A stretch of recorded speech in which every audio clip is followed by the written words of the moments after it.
Is it really called grab your sword? Oh. Feels like it should be called Grab Your Swords, no?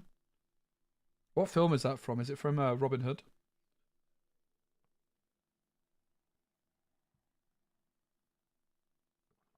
Oh, it's DeCandio. What's up?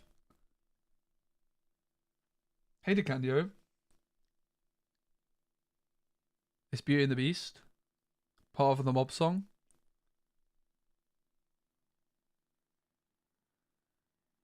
DeCandio, don't rewind the VOD where I said you're one of the best players in Lorcana, okay? Because I didn't want you to hear that. It's very important. And thanks to DeCandio for putting me in touch with the organizers so we could watch this. It's a big grab your sword. Not grab your swords, guys. Grab your sword. But DeCandio does now have the Lilo in the discard pile, don't forget. So 1 lore for the mine. Can pay 2 ink at the start of their turn to play Lilo from the discard. So, is that before or after the draw on Lilo? I've actually not played Lilo yet. The reason people say swords and visions is because usually you're talking about how many cards you run in it. Play 3 visions and 2 grab your swords. Yeah, I could see it. Before draw, yeah, that would be what I would assume.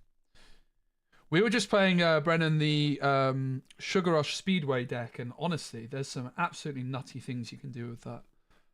Here's not a joke. In comes Pluto. Pluto's a 5/5 right now. Bodyguard, which quests for 1. If it's damaged, it's a 1/5. So Brennan's playing the Pluto and also Lawrence, which are going to be not so hot against something like a Tinkerbell. Yeah, that deck just can't beat Emerald Steel. Yeah, I can imagine. Even with a it probably can going first. It's probably fine going first, right? I'm playing just-in-time Jim Hawkins, which I think is actually the way to go, probs. Going first, it probably is okay. But maybe not.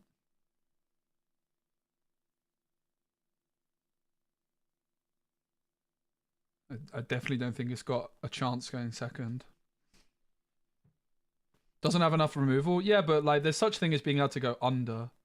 There we do see the Tinkerbell, so the Pluto's a 1/5 now.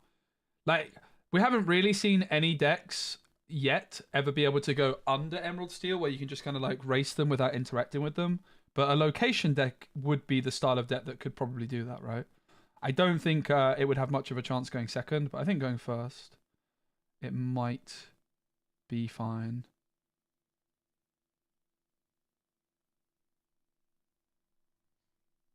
So Smee is getting inked. Cogsworth, Flaversham, and Tink is on the board for Ivan. 14-3. Still that 7 Dwarfs mine. Pete and Smee, no actions. Don't forget about that Lilo in the discard as well, but it does come in exerted, which obviously with a Tinkerbell down on the board could be problematic. I think Brennan's got 1, possibly 2 cards in hand. Looks like 1 with the die there. It's going to be Cogsworth into the mine. Mine's popped off here. Pluto's sticking around on the board as well. 2 cards in hand. It's going to be a scoop from Brennan going to game 3. Interesting game. Brennan went second, so kind of not too surprised to see how this one played out. Let's try and peek his mulligan a bit. Has the Daisy Duck available? I think there's a Rapunzel in there as well as a Happy or Joyeux, as it's called in French. Pete, Cindy. Tiki bar in San Francisco called Zombie Village. Okay.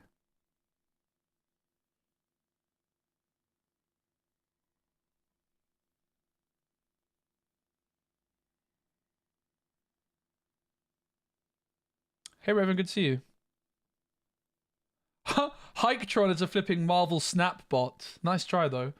7 Dwarfs Mine is a 2-cost inkable location, 6 willpower.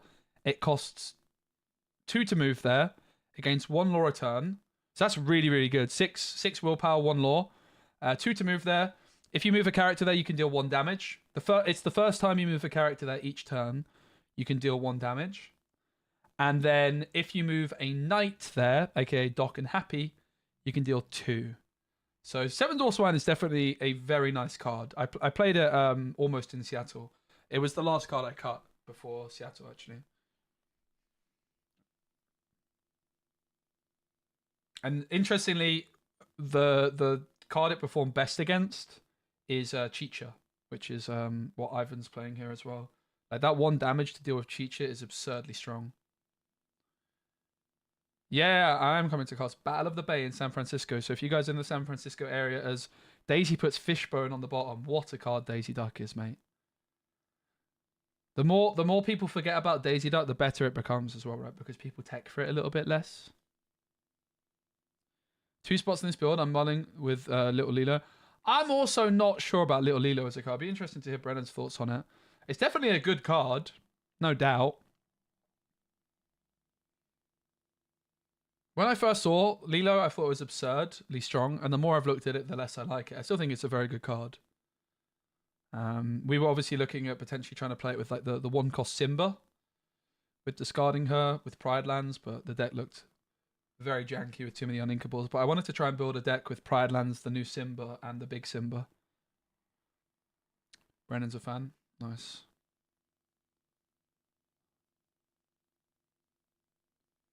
Mine was a more for fun deck.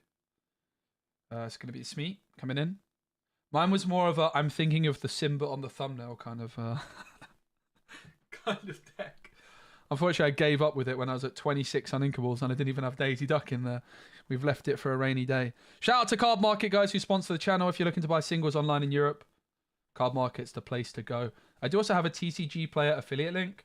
If you're ever buying... It's another Fishbone on the bottom! Daisy Duck! Fishing for the Fishbone Quills. Pete comes in.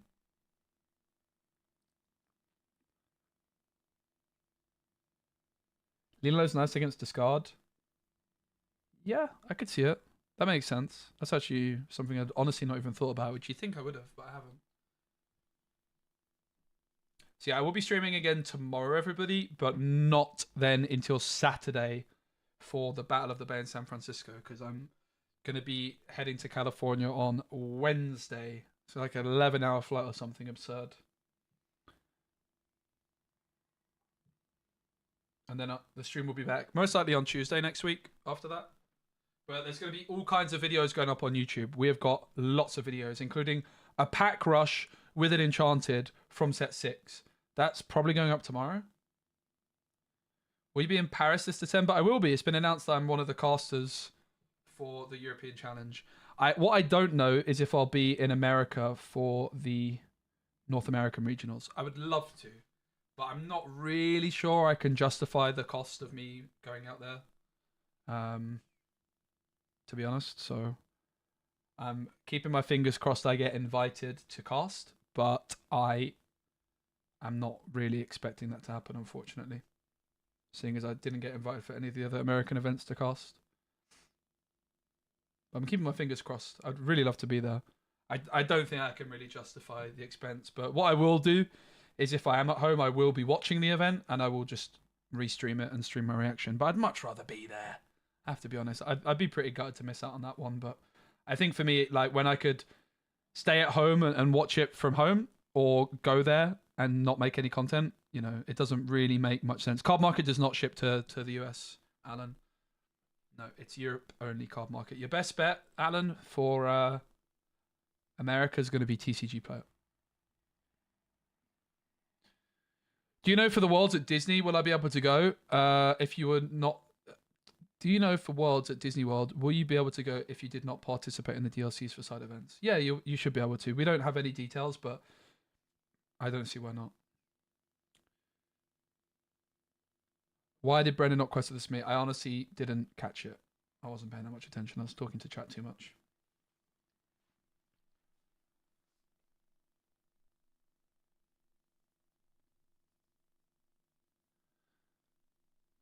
Looking up for the side events, I see we can play with Dev. You know, if we can play with casters too. If I have some spare time, but there's obviously not going to be a play with... Like, we're working for, like, long days, right? So Brennan asks, why would I? All right, let's zoom in and go back, because that seems like an interesting discussion point. So the peak came in on turn 3. Where are we talking? So Smee's come down, Pete comes through on turn 3, and there was no quest here.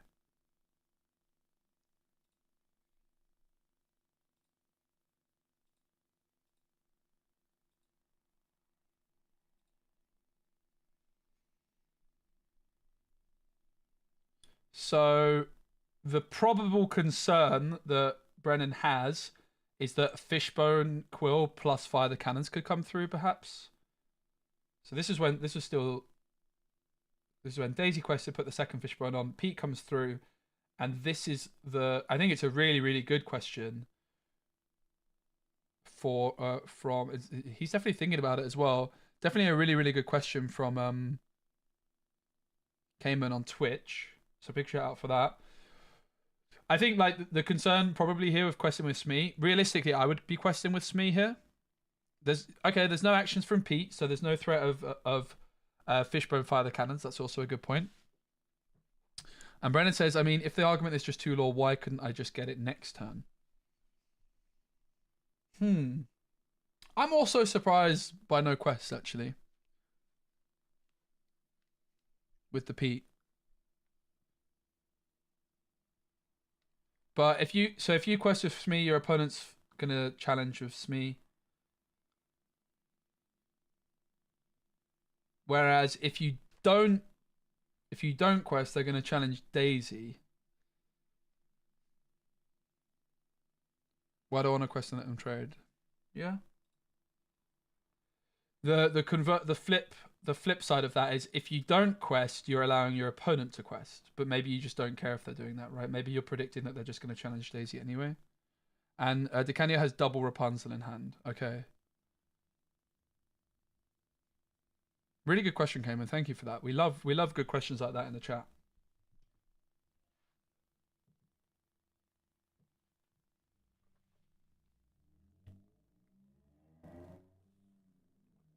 Better to trade using Pete than Smee. That's also very true. Dylan says with aggro, I would have thought keep pressure on and put them on defense. Yeah, so would I. And I think that's where you see like the real high level decision making in Lorcana. It's going to be the Fishbone.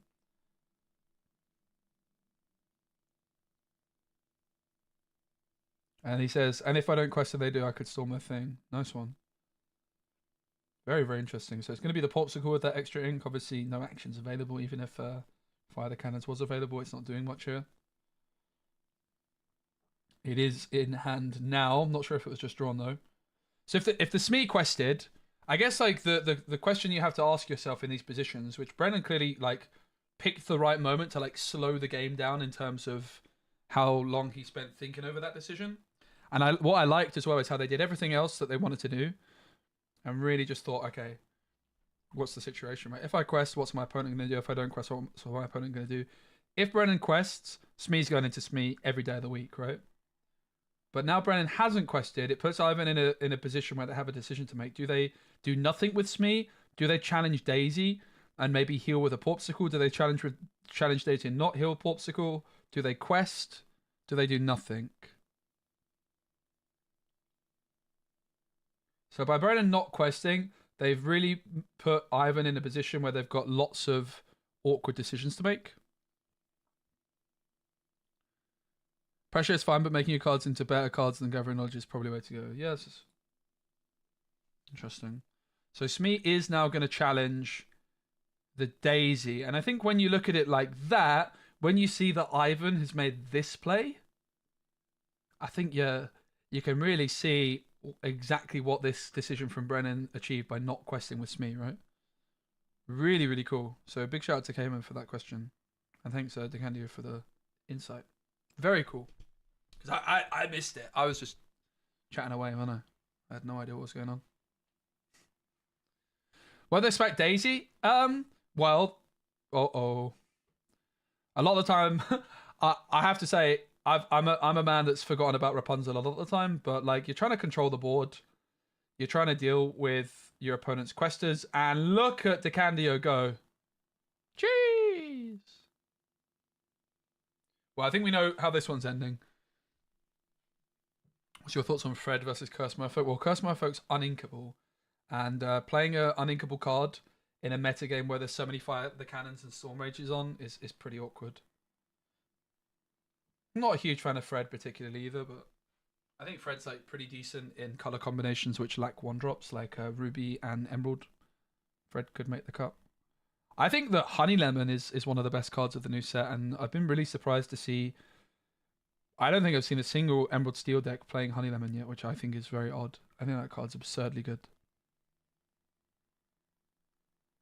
Did I ever miss not healing with Popsicles? Well, the problem is they could heal with the Popsicle, but then the Smee would take 1 damage anyway. Because of there being no captain, so I don't think so. You're loving Go-Go? Yeah, Go-Go's definitely good. I just think that the discard is probably going to be more value on average. It's going to win you more games than the Go-Go is in that deck. I think Go-Go is great, though. I'm just not convinced I would personally play it in Emerald Steel. There's definitely worse cards to play, though. That's for sure. It's a very, very strong card.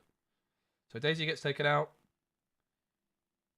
Candio can quest for 5 up to 12. And obviously with the style of deck he's playing, the longer this one goes on, the more in favour of Sapphire Steel it's going to go. So it's definitely within their interest to try and win as quickly as possible. But you still see that there was that you know, not at all costs. That Smee quest is not something he was interested in doing. In comes Lawrence, in comes the mine. Smee's going to take another damage. And it's just a very resilient board. What's your thoughts on Twinfire? It's a card I like. I was really excited for it until I realised that you can't target the same character twice. Which, honestly, I would like to have seen Twinfire be able to target the same character twice. So you can deal 4 damage for 2 with a discard.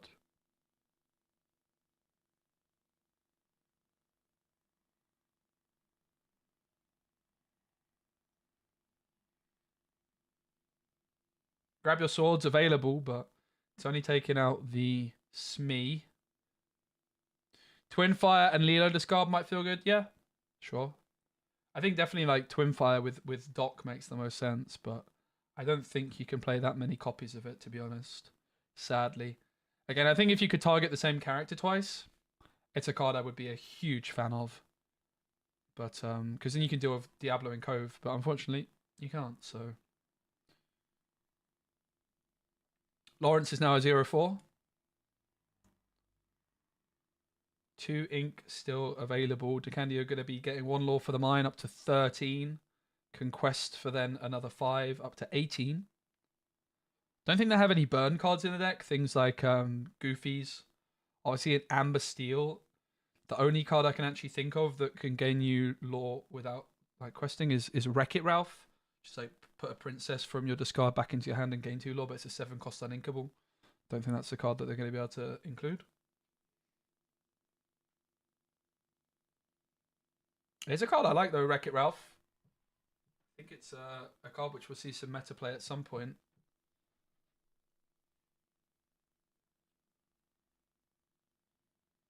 I was looking at a bit for Seattle. I had like an Amethyst Amber deck built, but never really got around to testing it, sadly. I didn't have quite enough time.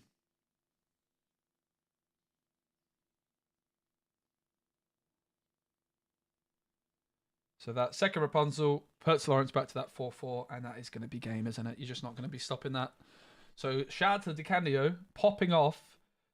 Play of the day so far was that decision to do nothing with Smee. That is such a fascinating little thing, right? How sometimes the best players do nothing at all. I think that's like one of the highest skill players you're going to see actually in Lorcana. I think it's easy to underestimate how good that was.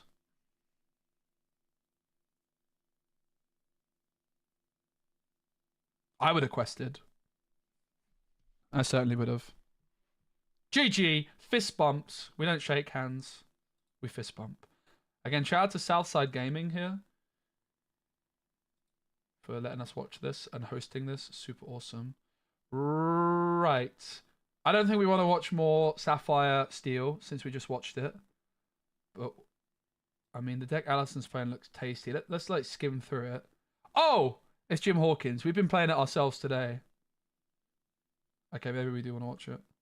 I kind of spoiled the result, though. Oops. So Allison won game 1. Let's kind of like fast forward through it and see. Jim Hawkins into RLS Legacy. Do you think cards like Wreck-It Ralph were a shift in development but were deemed too strong, so I changed it? I mean, that's how game design is going to work, right? Like you're balancing cards, right? I think it's a balanced card. I think it's a really, really powerful card, but it comes up the fact that it's uninkable in Amber and costs 7 makes it difficult to include a lot of the time. I think it's good enough to see competitive play. But yeah, like that's how most card design is going to work, right? You design something and it's too weak or too good, and then you just change it accordingly. All right, let's watch game 2. Allison going second. There's a cheat sheet on the board for Dominic on Sapphire Steel. And Allison here has the Daisy Duck down and has the Underworld down. So Underworld, 1 passive lore per turn. I missed it. What was the high IQ play? It was on their turn 3. They didn't quest with Smee, when I think most of us would have. And it just ended up working out better for them. Preston's been playing around with Pirates. I think it's going to either be Ruby Steel Challenging or John Silver Location. Yeah, I'm not sure on Pirates. Not sure. I don't know how I would play a Pirate deck either, in truth.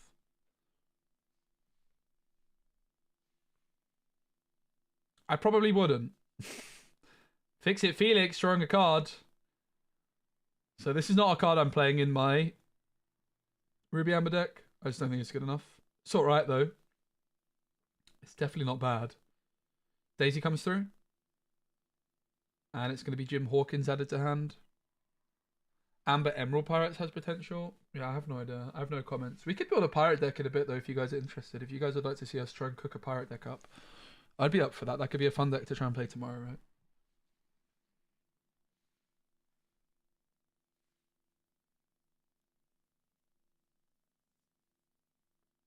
And Fix It Felix Jr. is a 1/3 which quests for 1, and if you have a location in play, when you play this character, you draw a card. We want me to build an alien deck? Honestly, I'm kind of interested in that, Jake, as well. I'm pretty down to do some theme decks. Like, I want to try and, as much as I love doing these like meta decks, it's fun to mess around a bit. Got a couple of Microbot deck. Ugh. That looks pretty bad, but I should cook one up. The Microbots are uncommon. They're not even common. Like, what? That's a weird choice, don't you think? Jim Hawkins comes through. When you play Jim Hawkins, you can deal 1 damage to a character or location. It's a 5-cost uninkable, 5/5 statline quest for 2.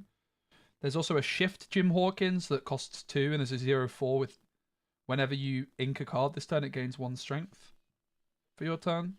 So you can ink your Jim Hawkins goes to 2 strength, shift this Jim Hawkins, and suddenly it's like a 7/5. Pretty interesting.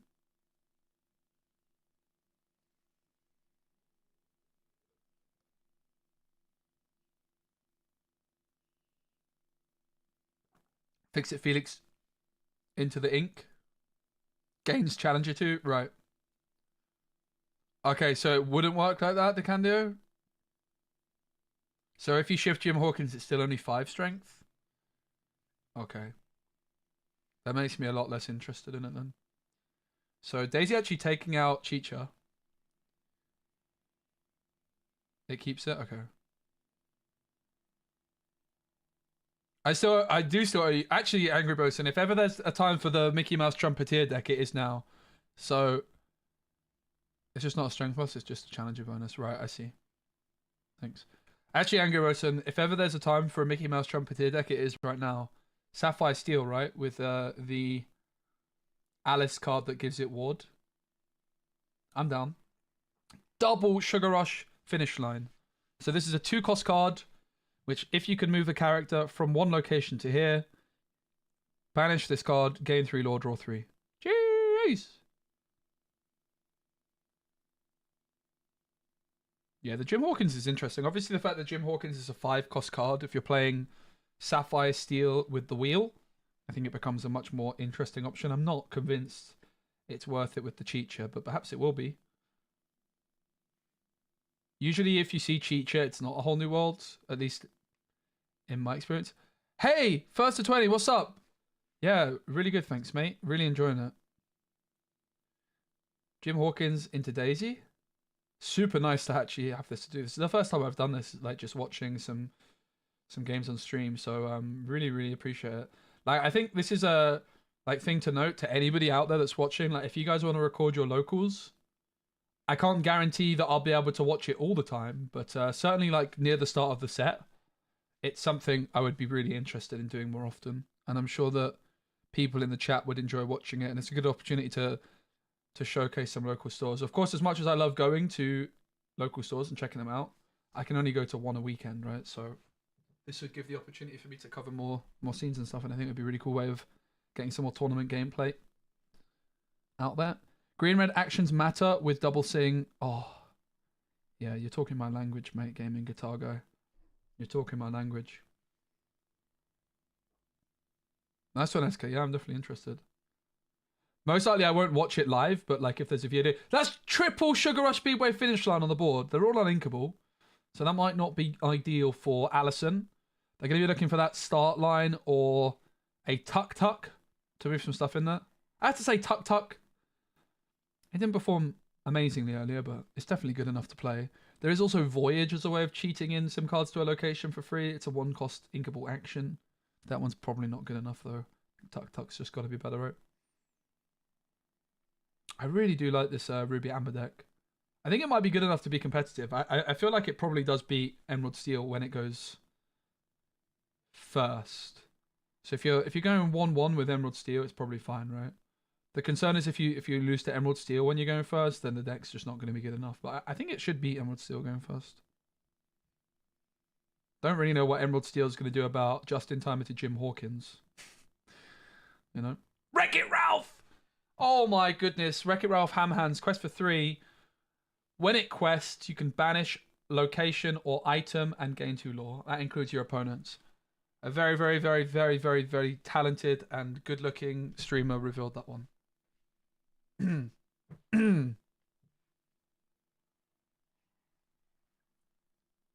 So Chicha has support. And it gives it to the Jim Hawkins, I think. And it polishes off the Underworld. I don't think the support was actually needed there. But it makes sense to get rid of the Underworld because you could move to the Underworld and then move to, like, pay to move to the Underworld. Is there a Speedway? Oh, baby! Fix it, Felix. He's going to get damaged. Move to one of the Speedways. 3 lore gained. Draw 3 cards. Are you mad? Crazy. Jeez. Yeah, Goofy Expert Shipwright also does give ward, but the Alice card is much better. It is uninkable and it is in Sapphire, but it's you can play it on 3, whereas Goofy you play on 5. They have the Minnie Mouse. Minnie Mouse is whenever you add a card to your Inkwell when this is down, you can pull a location from your discard and add it back to hand. I was playing 4 of these minis. We then cut all 4 of them because our uninkable count was too high. I imagine it's a card that might end up being like a card that you play 2 copies of or so. It does seem very, very good. I actually think what I underestimated on the Minnie Mouse is how strong the start line is in a position like this from your discard. You'd be super happy to get that out. But bear in mind here, you can't move the Daisy and Minnie and use the Sugar Rush Speedway instantly because you need to exert them and they are drying. So you're not able to do that instantly. Playing Gazelle targeting Goofy when it quests is nutso. Heh? Gazelle targeting Goofy? What do you mean, Dreth? I don't understand. Gazelle targeting Goofy. I don't know what's going on with that. So the Wreck-It Ralph Ham Hands can quest here for 5 while banishing a location on the opponent's side of the board. Nuts. Pretty obscene. Starting line is once per turn. Okay, I actually didn't know that. Are you sure? Oh yeah, it is once per turn. Gazelle goes evasive for a turn cycle.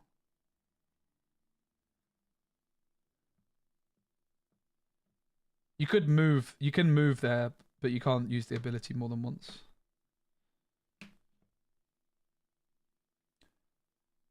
So one of these is Dunzo. This Wreck-It Ralph was obscene. I think this card's very, very strong. I think it's probably a 2 of, possibly even a 3 of.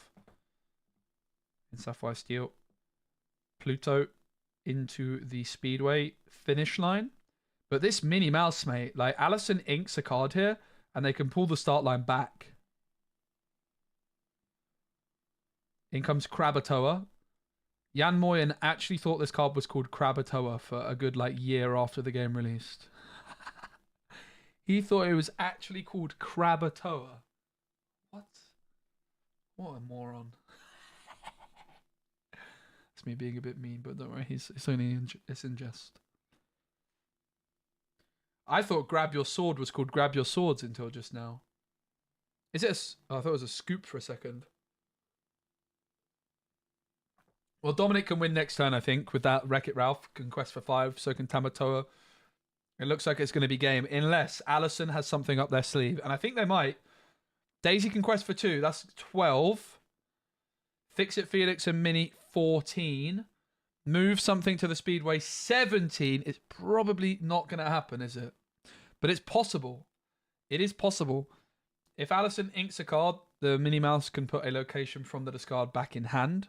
Could potentially be another finish line. Might have to be a start line, though.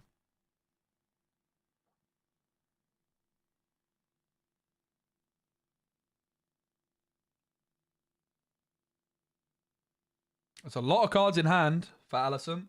An abundance of options available.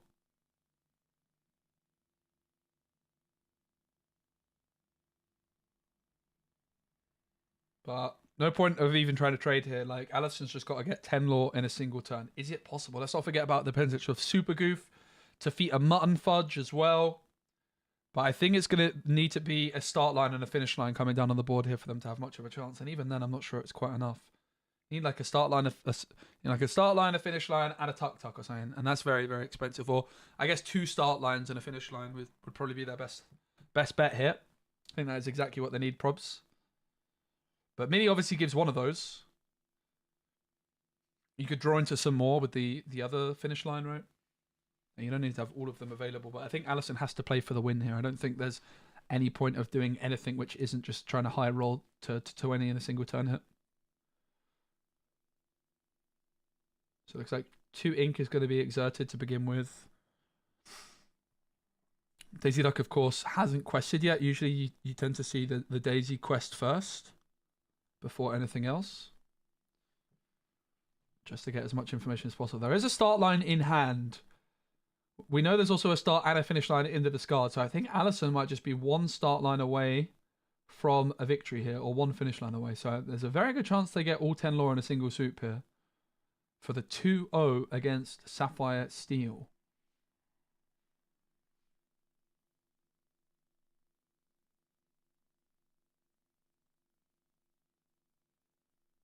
Again, slowing the game down at the right time. Making sure they take the time over a big decision. So it's going to be 4. Not RLS Legacy, surely. 5, in fact. It's Jim Hawkins. Not sure Jim Hawkins is to play that. Seems like in good sport. Like, the thing with Jim Hawkins... That seems like I just think that's too much ink being spent at once, right? I think you need to try and spend as little as possible, as early as possible. Try and draw into some more finish line speed lines. Like Minnie Mouse, when you ink, gets you one of them, but you need to just draw into another one, right? It might get you a starting line. I think there's a start line and a finish line in the discard, I believe. So I think Allison has in hand a start line, and I would like to see them start off the turn by going for the start line. I guess the other thing I hadn't considered is the start line stops you questing with that card, so it does lose you a bit of lore in that sense, right? Like if using the start line on Fix It Felix, it's gaining you more like 2 lore this turn rather than 3. So it's possible that that line I'm talking about isn't even enough.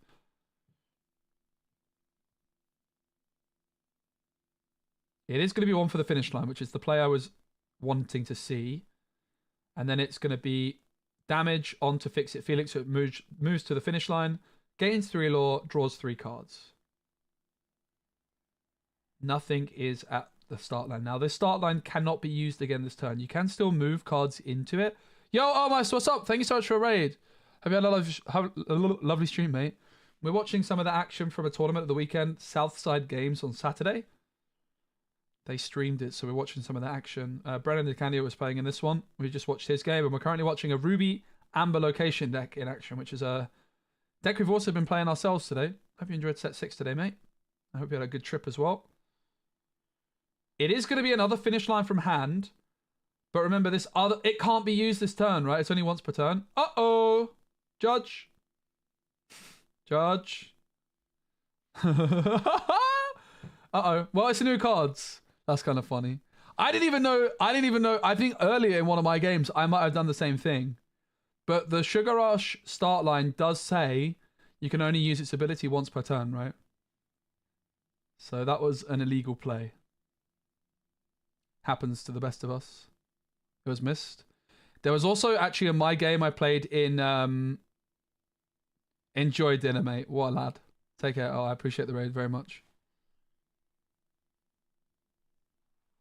On my game in Seattle, apparently there was a. I have not even watched that back yet. I just didn't want to, mate. It hurt too much. There's another finish line. Oh my days. Is it even a scoop though? Because the Daisy, even like we know it's only going to be 3, right? Is it even a scoop? Was that even a scoop? In the booth, we were also saying it was an accident. Nice.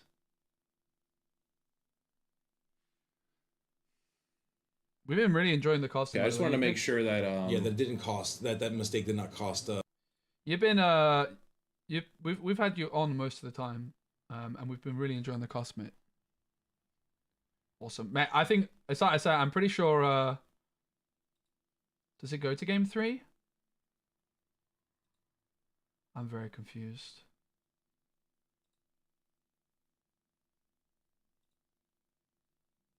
Did it get given as a 1-1? Oh, okay. Dominic, that was why there was a scoop because Dominic had it. I understand now. Okay, so how do I beat this? I understand now. Herpaderp. Yeah, big shout out to the casters. So first to 20's casting. Who else is casting? Is there any ways I can plug you guys? The production's good. The biggest thing, honestly, that I can recommend is the board camera. If the camera I use, I think is so good. I would recommend it in a heartbeat. I think the production's good. The webcam I use is a Instalink 360, and it is disgustingly good. I got it recommended by Maxildan from the French community, who's like the biggest French board game, card game creator, and wow, it's amazing. It is so good. Let's go, Limati. Thanks for what you do. We appreciate you. Yeah, I think it looks good. I like it. Production's only going to improve. Nice. I was the other cast. I'll be creating content soon. Let's go, Gabriel. Gabriel, are you on the right or the left? And first to 20, are you on the right or the left? I'm in the way of you guys, I think, aren't I? So I'm thinking that's what she's looking for here. Anything that's They're here. Obviously, she is going first, so she's going to get the first blood there, be able to quest first, and I think she's just looking to close the game out as quickly as possible. Yeah, and I think Dominic wants some of the same tools that he saw last time, but the issue here is I'm gonna since go he back is here, going to be but we on appreciate the you guys. draw, there's some timing considerations he has to think about as well. Right. So, when do we want that record? First 20's wearing the hat, and Gabriel's on the left. Let's go. Because we have to assume she's going to try to Guys, lay give down her those first to 20 locations, and Gabriel just like some she did in follows game on the 1. channels here. So how do we deal with those, and how do we As well solve as, for of that? course, So, Southside Gaming. there are some interesting puzzles that Dominic will need to Don't address. forget, guys, tonight I am playing in the EU versus NA tournament. I am representing Jan Moyen. If I lose, Moyen is out of the tournament. He'll never forgive me. Good thing I'm going to win.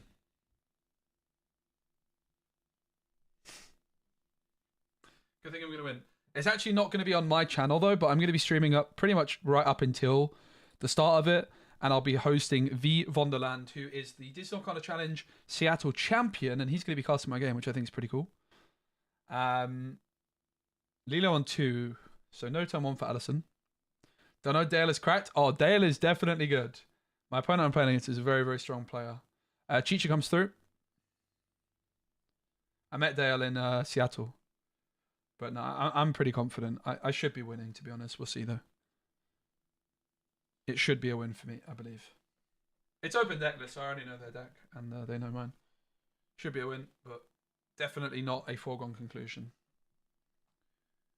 It's going to be on V. Vonderland's stream. It's going to start at 11:30 p.m. UK time. So it's on V. Vonderland's stream, but I also plan on uploading it to my YouTube channel tomorrow. Ex-Yu-Gi-Oh! Pros? Okay, but what about ex-Gwent casters? Aren't ex-Gwent casters also?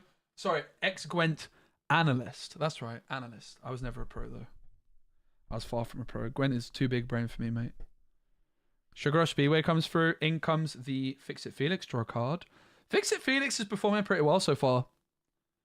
Just giving you that cheap body. One thing we did struggle with a little bit with our deck is when we had no characters on board. Happened a few times. They're going to eat tonight. Guys, I'm a lot better than you think, I think. I'm not that bad. I'm not the best, but I'm favoured in the matchup. Let's put it that way. I should be winning.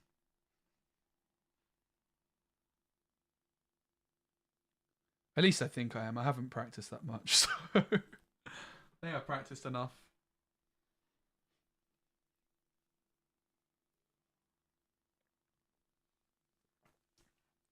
Yeah, it is late. I also asked if we could do it earlier, but it wasn't possible, and I'm not available later in the week, so. Jim Hawkins on to Fix It Felix.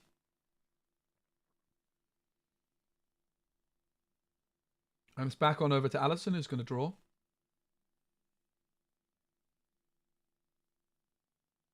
I'll also be posting a video later in the week. Once all the games are complete, I'm posting a video covering all the deck lists. Going to record it tomorrow morning, but then post when I'm away in Seattle. Okay, interested to see Allison playing this card. I don't think it's good enough, but it is popping off here. It's I can't remember what it's called, but it's a 3-cost uninkable pulled from the islands or something. The island I pulled from the sea, I think it's called. And you pay 3. It's a song, but in this case, paying. And you search your deck for a location. You reveal that location to your opponent, and then the deck gets shuffled, and it's going to be the start line. So it is good here. It's definitely very good here. Maybe it's good enough. What was in Seattle? I was in Seattle for the Lorcana Challenge before. I was there a few weeks ago. I didn't do too hot. Have I seen the new pin? I have not. What is it? Another start line. Not going to be able to be used this turn, though, of course. And also Neverland comes through.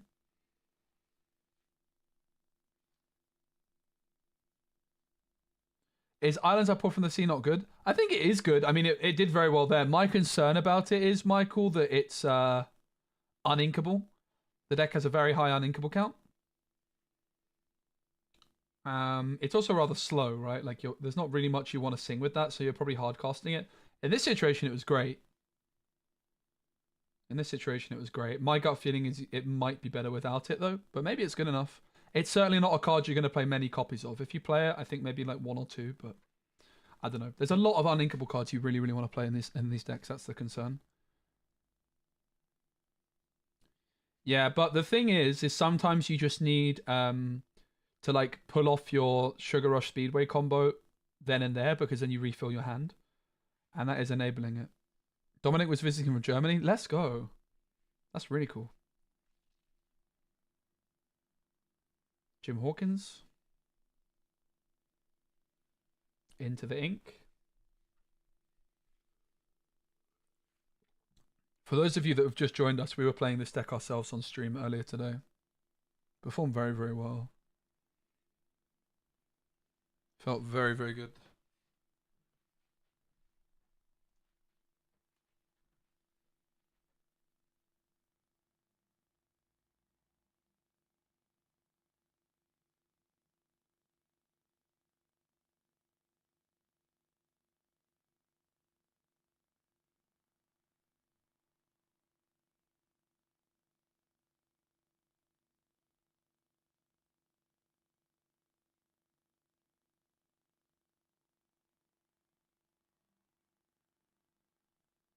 All right. So I'm building this deck a bit. Are the 7-cost Moana and Big Fix It? The Big Fix It you could play. I think Allison has. The Moana I would not recommend, though. I think it's just not very good. I can't remember exactly what it does, but I remember when I used it in the starter deck, I was very unimpressed.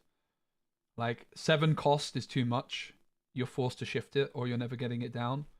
I was playing the 1-cost Moana, but it's like one of the most cuttable cards from the deck. I was playing 2 copies of it, I think, by the end. Jim Hawkins is going to take out Neverland. And this Jim Hawkins will take out Tuk Tuk.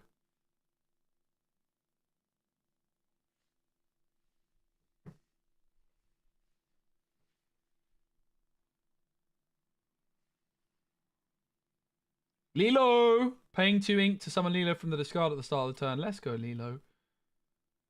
Lilo, honestly, with the Sugar Rush start line guy. Oh no, because you have to exert her to do it.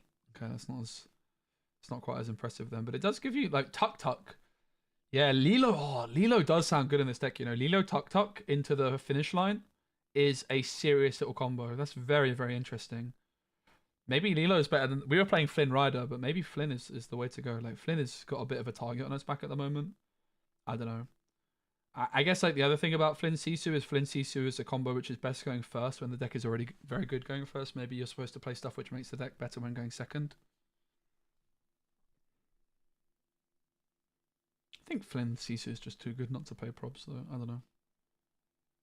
The thing is like, if the deck's going to be good, you need to be winning consistently going second. In comes Grab Your Sword. Not swords, sword. I learned that today. And Jim Hawkins challenges Fix It Felix to polish it off. It's going to be the Chicha. And it's back on over to Allison, who spends that 2 to play the Lilo again. Why not? Because yeah, here, like a finish line. It's going to be Pride Lands, so Jim can move there for free. A finish line and a Tuk-Tuk here with the Lilo would be pretty devastating. I guess it wouldn't because you'd need another location. So Pride Lands is a 8 willpower location with 1 passive law. Costs 2 to move there, and if you get 3 characters in the Pride Lands, you can banish it to play a character card from your discard for free. It's really just played there because it's got 8 willpower, and it's a card you can play off Jim Hawkins that's inkable. Not there for its ability particularly. I don't think I ever pulled the ability off, but the ability could be really good in some situations. It's just very hard to get 3 characters there. But with Tuk-Tuk, it's doable. Jim Hawkins into Tuk-Tuk right now, for example, would do it. Especially with the Lilo. Even if Lilo's removed, it could do it the next turn. But Lilo's putting in a lot of work here. It is slowing Dominic down from questing. It's not obviously the ideal use case for Lilo, but Jim Hawkins is going to take out the location. Pluto comes in as a 5/5 bodyguard. Do I like Pleakley? Yeah, I think Pleakley's pretty good. Lilo is ready and waiting to go. Can quest up to 17 here, so a successful Sugar Rush finish line would win the game. So Sugar Rush start line plus finish line wins. Actually, that's not quite true. It's not quite true, is it? Because if you use the start line finish line, you can't quest. So it would need to be the Speedway finish line and a Tuk-Tuk. That would win here.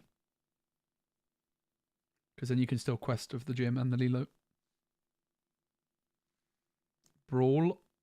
Can't hit Pluto. Can hit Chicha though. And that is what will happen.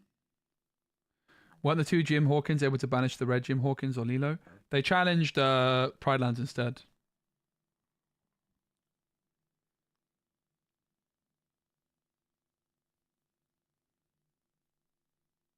I don't know what this card does actually. What does this card do? Yeah, but the finish line only works if you move... The finish line only works if you move Jim from a different location into it. To play against you tomorrow, do I just need to follow you in Metafy? Yeah, on my Metafy page, there's a option which is I play against me.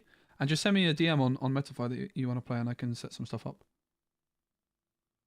But honestly, like if you just support me on Metafy, like I'll probably try and rejig the Metafy a bit. Like I will be rejigging the Metafy a bit. It's something that I'm still wanting to improve on and be more active with.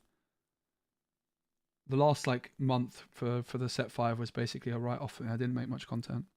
So yeah, just send me, like, support me on Metafy, send me a little DM and we can get something set up.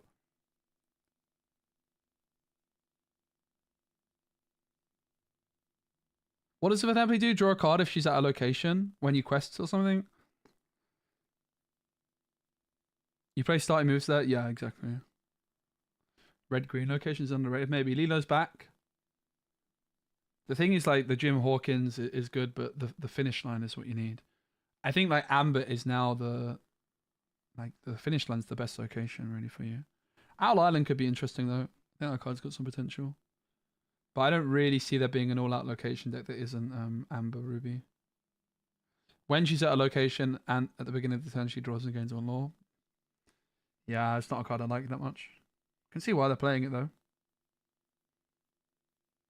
I just don't like these cards which are too situational, right?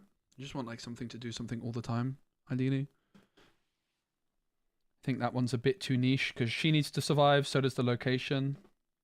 Otherwise, you're just playing a really, really poor card. And very often your opponent's going to be able to counter it. I don't think it's a good enough card to play. 17-2. Lilo is the biggest zombie of all time. This Lilo has seen some stuff. Oh, see you later, Lilo. Poor Lilo, mate. Oh, they're putting Lilo on top of the deck so they don't forget. That's pretty cool. Are you allowed to do that, technically? They decide not to go for it. Yeah, Rapunzel's Tower is an interesting one. The concern with Rapunzel's Tower is it doesn't gain any lore passively. But I do agree it's got big potential. With the fact that it only costs 1 to move there. You're not allowed technically? Yeah, probs. Are you allowed to put like a dice on top or something?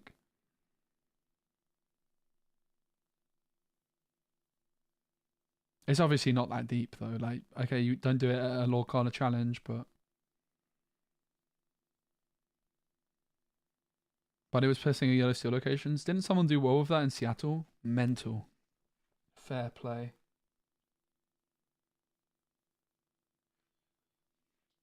It's Maui time.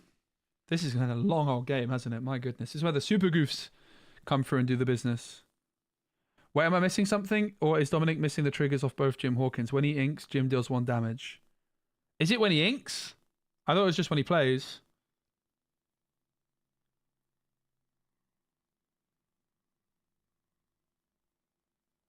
Yeah, definitely first to 20. I completely agree. Entry is free for this event and it's 4K Sonic. I forgot about that, yeah. This was a free entry tournament run by Southside Games and 4 cases up for grabs. Mental. That is insane.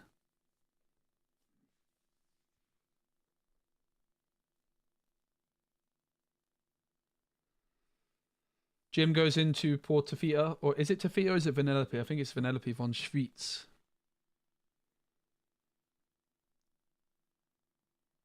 It's going to be the Flaversham man taking a quest, or Porpsicle goes. Where's the super goof, Allison? I don't think they play it. All they need is 1 super goof. So if you didn't see earlier, we were playing this deck. We play 4. Because this is kind of what happens a lot of the time. We also play 4 of these, but I'm not that convinced by this one. This is the first time it moves to a location this turn, gain 2 lore.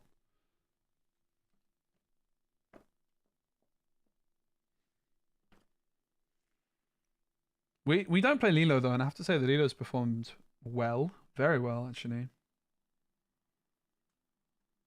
Hasn't done that much, but it's definitely done something. So it's a Jim Hawkins taken out by Maui. Obviously, you have to challenge with Maui. Where is the super goof? She needs the candle in her deck bad. Oh! The Sugar Rush finish line.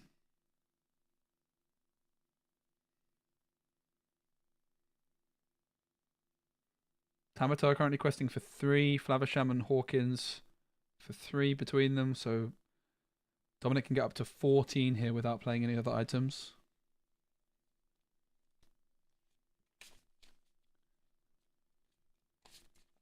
When I watch one of the Candio matches out, Alila will impress me. Let's go.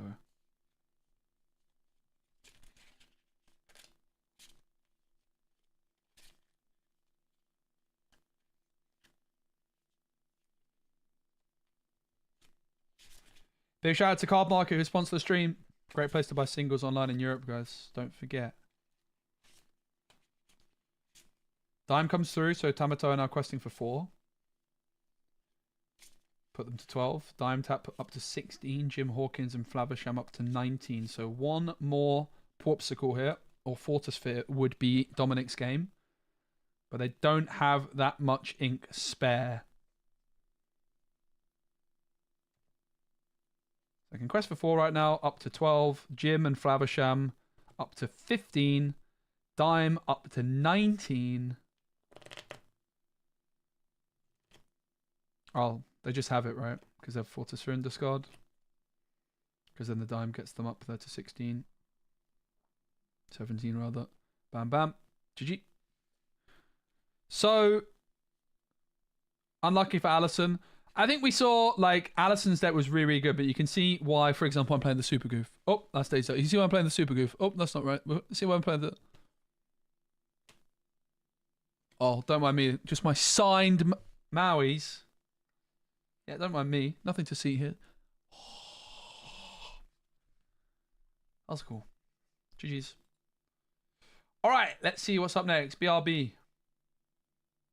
But through the power of science, we can fast forward. Ursula champion playmat has been spotted in the wild.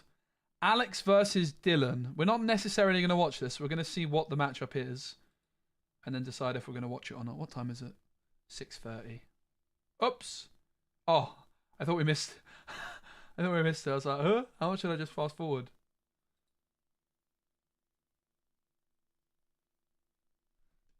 Only on one Super Goof? Nice.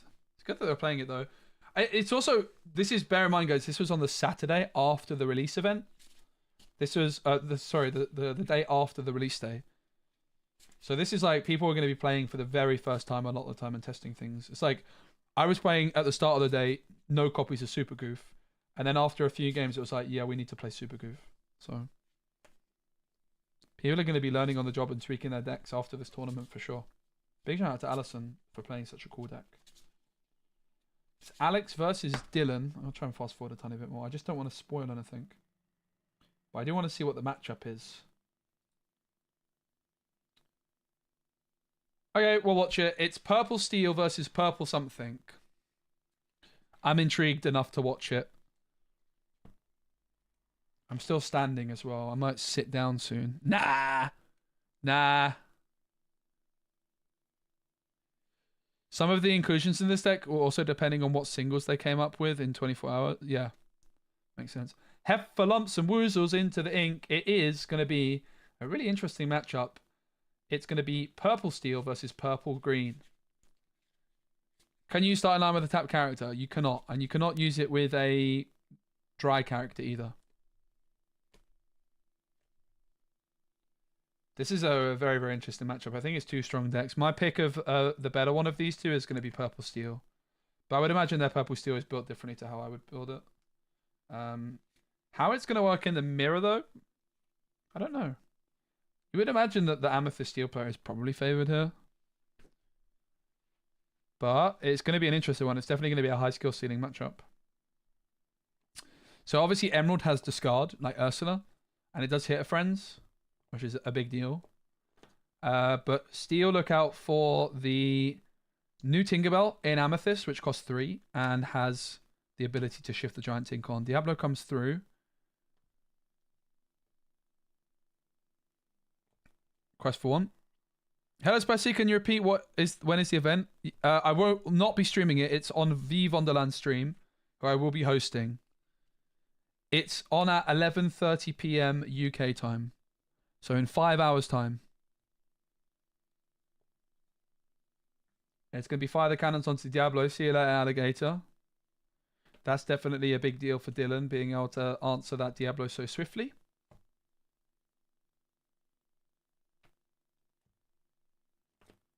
Ursula's going to quest for 1, playing potentially into a Fox clear. Crab comes through. Rather slow turn 3 there.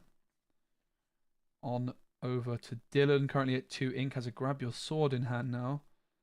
Mr. Smee comes through, and in comes this Tink. Tink, what's she called? Like the something's... She's not called the Surfer, she's like the Fast Flyer or something. No quests of the Chernobog's followers. What do you think about that, everybody? No quests of Chernobog's.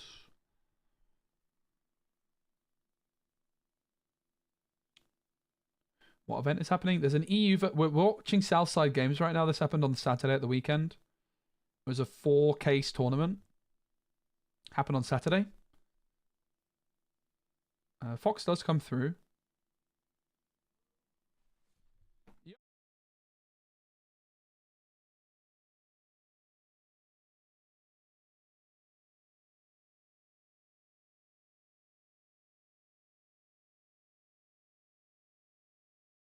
Maybe the Tinkerbell shift comes through. That is a very, very, very, very, very, very, very, very, very good combo for Amethyst Steel to make use of. Both very good cards. The Tiny Tink Well, not the Tiny Tink. It's it's basically the Tiny Tink, but not the Tiny Tink Tactician. Now the Chatterbox Follows is going to quest, and you can start to see again why Dylan didn't quest that little bit earlier on. Was that just 2 lore gain for 1 quest? Oops. Or did I miss that? Do you have a clue when the America tourney will release tickets and if it's going to be on Eventbrite? Which America tourney? You mean the Nationals? Or do you mean the tournament I'm doing in California this weekend? 4 cases of 24 booster packs. Correct. Quick maths, 96 packs. No.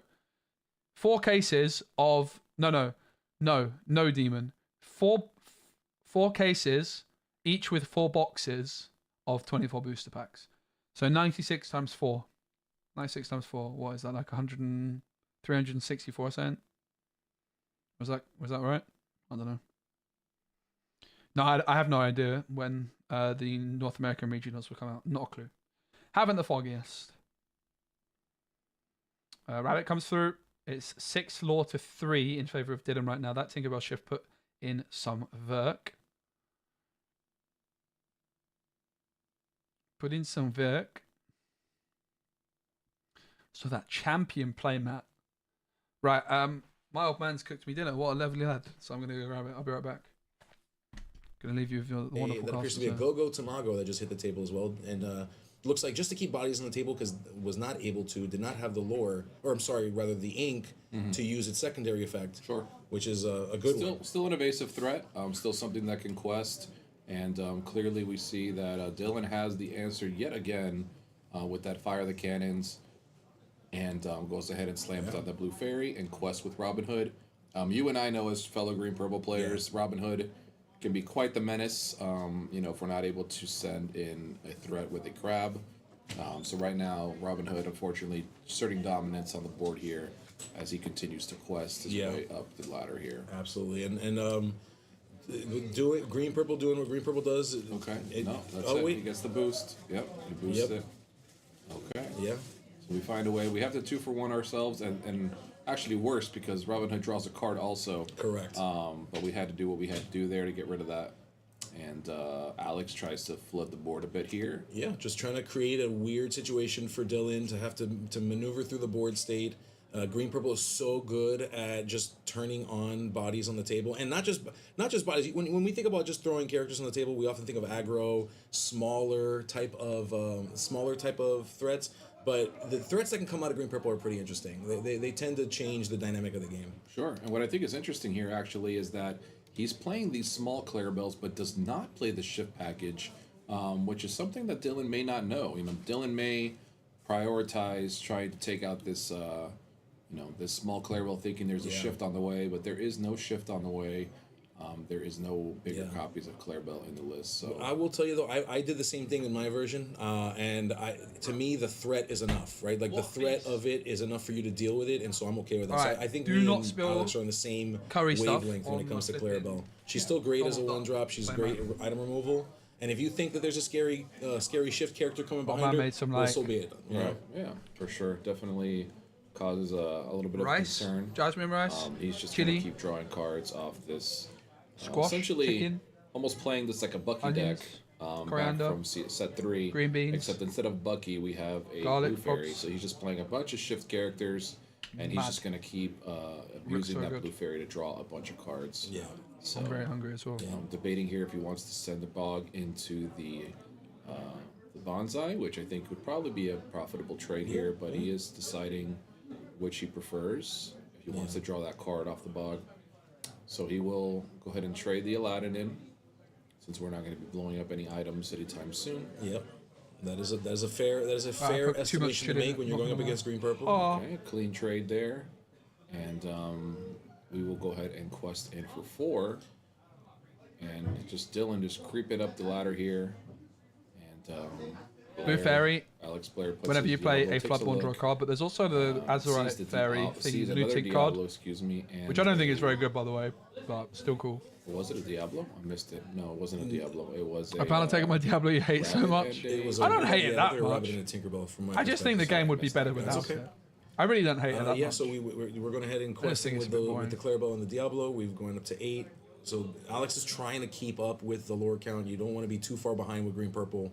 You have to be able to stay pretty close and then try to sneak in where you can and take the tempo back where you can. That's where it generally excels. But we're looking on the board here. We've got Robin Hood, which creates some very interesting dynamics for green purple. Robin Hood is a problem that needs to be dealt with. Beast is a problem that needs to be dealt with. Emerald went first in this game as well, I believe. He cut the 7-drop after the tournament. Interesting. Yep. Just doing what he can to get his many cards. I don't think the card's very good at all. We've got a second Blue Fairy followed by a little Robin Hood. Okay, Dylan acknowledging that Alex does not have a way to clear a whiteboard here. Awful. And just chooses to dump everything on the table. The problem is it's a 7-cost card. Does go into the scoop phase here and realizes that it is live to fight another day here. Chili made me sneeze. Absolutely, and so Dylan will take this game. Talking. It will be going to game 2. GG, Dylan. It's tough. Steel can be very difficult for green purple. Let's try and zoom through this one a bit. What to do here moving forward. Additional damage. Pain in the butt to attack. Visions here. Interested with him. We can, which is really, really good. Now of course you have to argue. Visions here. Interested. Yep. Oh, Alex just says. Alex, GG. You got it, man. There's just no way out. Out of this. And so Purple Steel reigns supreme, guys. To see it end that way. That was my early pick for best deck in the format. I was the one in the comments. Let's go. All good. I get he can be annoying. You just feel each card that has a card. Nah, it doesn't though. That's just not true. It's just literally not true. There's no card in the game. Congratulations, you deserve this. In a cove. We are back with round. Like Diablo on its own is very, very good and annoying. The problem is as soon as Hidden Cove comes into the mix, which we're now in a position where like most people are playing 4 copies of Hidden Cove. Prince John's also good, but the issue I have with Diablo is the imbalance it causes. Excuse me, I've got hiccups at the start of the game. Top side of the camera of this game is Wochuck, really good Steel Song player. All right, I'm going to skip this one. Not because I don't want to watch it, but because I don't want to watch Steel Song Red Blue, particularly. I speak on behalf of chat that I say skip. But if you guys want to go watch it, of course, I'm sure it's super interesting. Oh, it's Blue Steel anyway, not Red Blue. Which is a bit more interesting, but we'll watch the end of this game. This seems interesting. 2 more lore, but I'm interested to see what else Alex is able to put together here. I think the ideal line. Like, don't get me wrong. I think there's a lot of cards which could get nerfed, but obviously with it being a physical card game, I think it's worth like doing it as little as possible.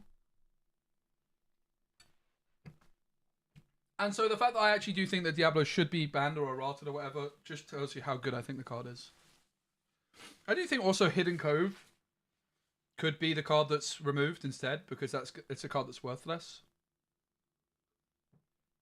Because I think Hidden Cove is the big part of the problem, but I think Hidden Cove is just a band-aid situation. Like Diablo is just always going to be good in its current state. I'll remind you, I played a deck which was 4 Fire the Cannons and 2 Babooms in Seattle, and I still kept getting cooked by flipping Diablo. Maybe that's a skill issue, but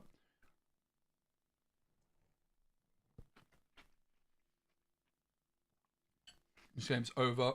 GG. I think it was a good skip. Right? I think it's over. Oh. What do I know? 0 to 20. Yeah, I mean, thankfully we know one of the dimes is at the bottom of the deck. The problem with Diablo is it just sets like this imbalance up at the end of the start of the game. There isn't enough consistent removal to deal with it. And both times now that he's played Whole New World, he's discarded the other one. So looks like he's been drawing them in multiples. Yeah, so that'll be the I would play 4. I've been saying this. If I was, I considered playing Emerald Steel myself in Seattle. I just didn't want to. I just found the deck really boring. And if I did, I would have 100% played 4 Hidden Coves without a shadow of a doubt.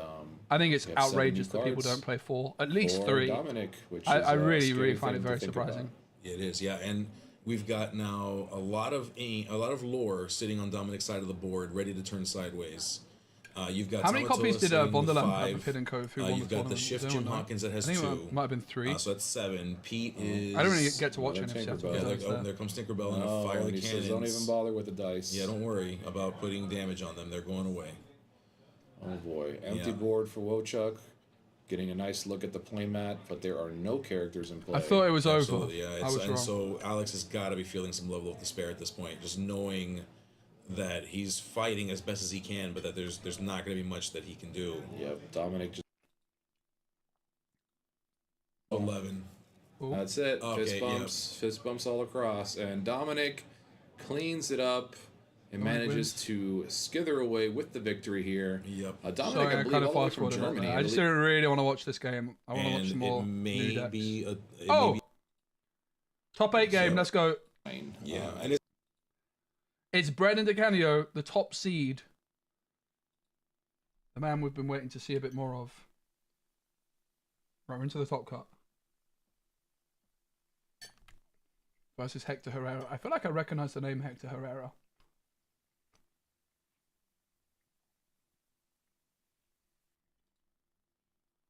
Gonna put some pressure here on X. Cards are playable. Every 4 costs, Skinner. All right, so you have turn to 1 imagine that for when you're Brennan running a was deck that low to the ground. a there's Cindy, not a whole turn lot 2 that is a you need Smee to and Quest with search this. for it. You've got Turn 1 you've for got the Hector was card generals. Popsicle That's and true, Sail the yeah. I Azurite do Sea, so prefer, they can ink twice. When I play aggro decks, Hector I flew tend from here to mulligan much Birmingham. less, Let's go. because usually all the cards are playable. I think Everything's I can might- play all these cards on my first 4 turns. So I need to see the you know, face. I'm not I sure. have a face in my if head Brennan of who I knew what think Hector was Herrera on. He is. may have already had an inkling about what he was on. So I'm not sure if that affected the mulligan at all. But either way, we're off to a good start here. And we do see Hector play. Both of these players are Azurite qualified Sea, for gets to ink Continentals. an Let's extra go. card I think for I each know who turn, Hector Herrera and is. I think I chooses met to them in play Seattle. Ice Block. I sat next Yeah, to them a few currently, times. it feels like neither player is really affected by the other player's play just yet. They're both executing on the strategy that they need to do. Brennan's going out there. He's turning characters sideways. In playing comes his Lawrence. characters. Hector's getting the ramp that he needs to get in there. There's Ice Block, getting his draw engine set up. So right now, it Trying my feels as hardest though not both to players are spill just kind of sauce doing what on they my need to do. Donald Duck playing. My And bell at got some curry point, on the other day. that tide is going to shift. They're going to have to start dealing with each other at some point. Absolutely. And Lawrence coming down as a powerful 4/4 that quests for 2, with a very similar effect to the new Pluto that is also making waves today. And both of these characters are very big until they take damage, and then they shrink down a little bit. Kind of like a big Mario, when you with the then you hit him and yeah, he goes it gets teeny tiny. Yeah. That's what I think about whenever I think of Lawrence and Pluto. I think of I like these mushrooms costumes. and plumbers. That's cute. So we do see another popsicle coming down for Hector, and let's see if he's able to add something to the board here to maybe stop Brennan from continuing to turn sideways, because right now Brennan does have 5 lore coming in next turn, and does. that is going to add up. Double very ice, quickly, one ice block, double popsicle if is for Hector Hector. just allows it to go to 9. Yeah, I mean, but you have to wonder how much choice does he have. It looks like he is trying to make some choices here, and he does so by swinging a Brawl into a Mr. Smee. Okay, so Brawl takes out the Smee. Come on, Brennan. Yep, and Brennan wasting no Yeah, time. that was a snap quest. Yeah. It wasn't even a thought. And he says, Oh, here's hello. some stuff for you to think Right, about. here's more things to deal with, Hector. And I'm sure Hector Obviously, grab your must swords be isn't a threat when you're playing against red wondering blue. what he's We've going been to be seeing a lot of doing Sapphire here Seal, in but order this to is red stop blue that this Hector's on. assault that he's undergoing at the moment. Yep. Brennan just kind of vomiting his hand onto the table. Brennan only 1 card left in hand. We know that he does not play Whole New World, but he does play Rapunzel's and things like that. So, going to be interesting to see if that's something that he has. Yeah, to and refill. reducing the attack, or the strength on Piglet, in order to let that Sisu take it away from the board. So Absolutely, great play. It saves him 3 lore. We definitely did not want that Piglet to quest. However, unfortunately, there's still 5 lore coming in, and let's see if DeCandio does a quick turn sideways as he did before. I would imagine he will. He does have to think about things now, though, because we do have a small Sisu in play, which means big Sisu could be on the way. But either way, we're doing the thing. So. And while he thought about it, he ultimately decided, you know what, I'm still going to go ahead and snap that quest. Yep. So let's see if Hector is able to translate this into something. He does have 3 of those Sisus in his deck. Again, second. It is It's possible so that he's good. seen one. We are going to find out in just a moment, I believe. Yeah. The problem here is that Lawrence is just so good in this specific deck, just because there's no real spot damage that Hector can deal. So that you know, that Lawrence is going to stay a 4/4 as long as it's there until it eventually gets taken out in one go.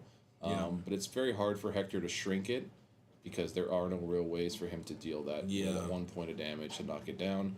So in the meantime, you know, Lawrence, Lilo still questing away, and even if he were to resolve a big Sisu here, you know, he would still get to keep that Lawrence. He would, and because he just had to pay to play that How Far I'll Go, and it looks like the cards in that How Far I'll Go is the big Sisu and a Be Prepared. Okay. So he does have some choices. I think that the right call there is the big Sisu.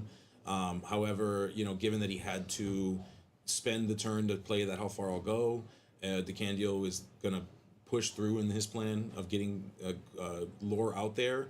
And it may be one of those scenarios where it's just a turn too late, but I guess we'll find out. Okay. And Hector trying to figure out how to add a lore to the phone, and he does. Yeah. See, Hector is Is Lilo popping off? Yeah, sure. no, he's not a tech guy. He couldn't even figure out how to hit the 1 on the button there, but we still love him. We love him just we love you, Hector. You're good at I like cards, this not good at casters. technology. We're just saying that because we know Hector will watch this later. We all love you, Hector. So, you know who doesn't love Hector is Brennan right now. Yeah. Brennan is putting on the assault. He is. And although Hector does have the answer in his hand, is it going to be too little too late as Brennan clocks out to 18 here? Ooh, Big Pluto boy. And he's putting down he says, okay, it's a 5/5 right now. you. Can you do something, Hector? Only one I ice guess we'll block, have to so find out. Lawrence He's and got a nice Pluto are block on the safe with table no that could damage. help create some. Yeah, you have to some pay the ink, numbers, Josh, for Lilo. Yeah. Puzzle solving here, so that ice block can certainly reduce the attack of a Calhoun, for example, and help extend. She the would be reach busted if, otherwise. Of She's very good even when you have to pay removal the ink. of the it seems. banishing of the characters. Absolutely. You got to imagine it's be prepared or bust here. But even if he does manage to be prepared here, I wouldn't have bodyguarded right, the Pluto. we know Why not? 18 lore. I think you just always It's just bodyguard such it. a There's no scary reason not thing, to, right? especially Like when if this they Lilo Maui can to just remove your keep bringing Pluto, they back can't himself back from the shift dead Sisu, right? over and over and over. So I think there's no again. reason not to So bodyguard it's it, really going to actually. demand an answer from Hector, turn after turn. Yeah, and I think that quest tells Yeah, us no what worries, we Josh, of course. probably need to know. Yeah, Yeah. and that he. I chose that initially when I And saw DeCandio it is knew game it for too. As Brennan. soon as he When I quested saw it, the he's card like, initially, "Alright." I thought it was But he does leave that Lilo right on top because chances are we're going to Thought be it was reaching gonna be for free, that but very it's just not soon. true. And you can as- chance yep, for as Cease to you get see, damage we on it, do. ink, then pay. Without even thinking about so it, he does Lilo, it. Lilo coming in Yeah, with interesting. If there was a ink for available. 2 more for sure. lower pressure, forcing Hector to have to deal with it yet Oh! again. Because Hector does have No, it was a be does prepared, it not wasn't have a any scoop. characters in play. You know, it's going to be tough for him to just go ahead and. So I'm attack trying to, into I'm Lilo. too busy focusing on It is, eating. but he does have some things that can deal with that Sure. board. You know, certainly. This with is the like the removal of perfect red. thing. I don't like Let's eating see on stream if for Lorcana. Hector has any though. Sure. It's really Hector has impossible, lots of answers. but We here, got Brawls, it we got works. Maui's, we have Queen of Hearts, we have Medusa, we have all sorts of stuff. But do we have them right now? Yeah, that's the trick. And so we're watching as Hector is thinking through, shuffling through. His Maybe we hand, need to start deciding, watching some Lorcana YouTube what it is videos that as well. needs to, what it is that he needs to And we're do to eating. help get himself. I was thinking, because in a I like place watching a where lot he of can start Lorcana turning videos things off stream, sideways but I was and thinking I should start watching rush them on up to stream a that bit 20 more. points that he needs to win. Show some love to the other the issue I creators. see here is There's a he does- Sisu. He does have the Sisu here, but it's still going to be an issue every single turn to have to answer this Lilo. Probably need to check Yeah. with people that are Yeah, okay with and me doing it, Lilo's- because some people wouldn't want Brennan to. has made it I abundantly definitely think it's clear in that that's good exactly what he has no intentions of letting loose. This Lilo's coming down every turn. He's telling Hector, "Hey, you need more than one answer, my friend." He says, "No, you got to deal with both." You know, Sisu, another Sisu here would clear them both, but still, there's a long road ahead for Hector if he's Think trying we to get get to tired of 20 Lilo? now. Yeah, I think absolutely. Lilo's going to be tired, bless her. All this So we wait and see. going to the discard. What will be the answer this time? I would imagine Hector has some form of answer for something here, but if he's not able to answer both these characters, we will be going to a game 2. We certainly will. Let's see. Now we do see that Hector has turned some ink sideways. He's going to play How Far I'll Go. He's looking to dig to see if there's any answers that can potentially solve his problems. He might be looking for another Be Prepared that he can sing with the Sisu. I mean, what else could he be looking for at this point with 4 ink left? Let's see. All right, there's a bit of a correction in the Lorcana, it appears. Lorcana, okay. Lilo isn't very good Either into that most of or the Steal like Brennan aggro was feeling decks. gracious. Yeah, it was fairly nice. He was. He's like, "Look, dude, I'll put you up to 15. You know, she We'll was pass it pretty back well to balanced. Let's see if you can figure it out from there. So, all right. We do see a let it go. So let it go, okay, and then just an attack, a challenge directly into the Lilo, which will send it temporarily back to the discard pile. I'm sure Hector wishes he was able to Hector. let go the Lilo in this position.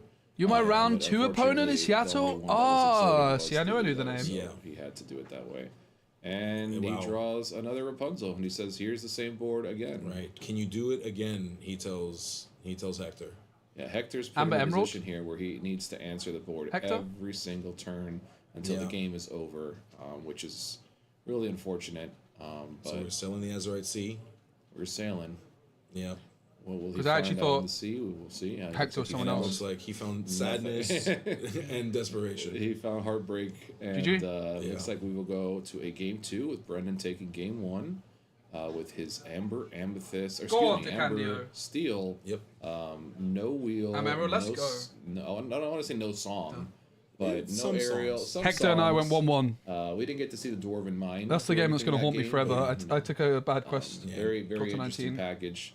that's Brendan where I lost really the just tournament. running out all the 2 lore Sad. clusters in That was this the biggest game misplay and of my forcing tournament. Hector to just do something about it, which clearly is a problem for these red-blue decks. It is. We were just not able to stabilize quick enough. Although I still don't know, Hector. Maybe you can tell me.